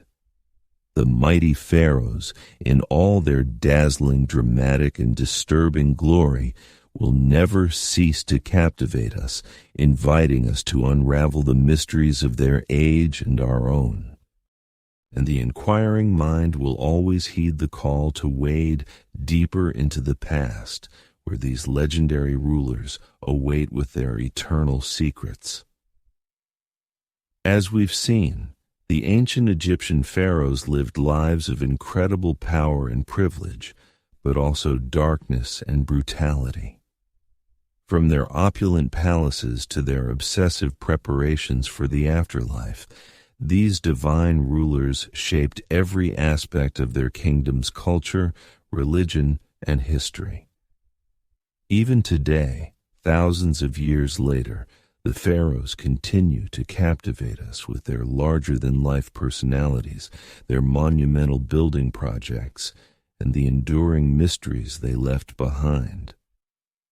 New discoveries and advanced scientific techniques are allowing us to unravel their secrets like never before, from the familial relationships revealed by DNA testing of mummies to the complex trade networks traced through isotope analysis. Yet, the more we learn about the pharaohs, the more we realize how much we still don't know. What was the true nature of their relationships with their queens and children? How did they really wield their immense power behind closed palace doors? What did they believe would await them in the afterlife they spent so much time and effort preparing for? These questions may never be fully answered, but that's part of what keeps us so endlessly fascinated by these towering figures of history. In a way, the pharaohs achieved their dream of immortality, not just through their elaborate tombs and mummification rituals, but through the indelible mark they left on the human imagination. From the boy King Tutankhamun to the great warrior Ramesses II, to the legendary beauty Cleopatra, the pharaohs continue to loom large in our collective consciousness, their stories told and retold in countless books, movies, and documentaries. They've become more than historical figures. They've become mythic archetypes embodying timeless themes of power, ambition, love, and death. In the end, perhaps that's the pharaoh's true legacy, not the treasure-filled tombs or awe-inspiring pyramids they left behind, but the way they've shaped our understanding of what it means to be human. Through their triumphs and failures, their brilliance and their brutality, they remind us of the heights and depths we're all capable of, the eternal human struggle to leave our mark on the world and grapple with our own mortality. So the next time you see an image of a pharaoh, whether it's the iconic death mask of Tutankhamun or a faded hieroglyph carved into an ancient temple wall, take a moment to reflect on the complex, fascinating, and often disturbing world they inhabited. And remember that even the mightiest among us are ultimately subject to the same fundamental questions and challenges that have defined the human experience for millennia. Thank you for joining me on this journey through the lives of the ancient Egyptian pharaohs. I hope you found it as enlightening and captivating as I have. If you enjoyed this video, please consider leaving a like and subscribing to the channel for more deep dives into the most fascinating chapters of human history. Ones that just might change the way you think about your own place in the grand sweep of time. Until next time.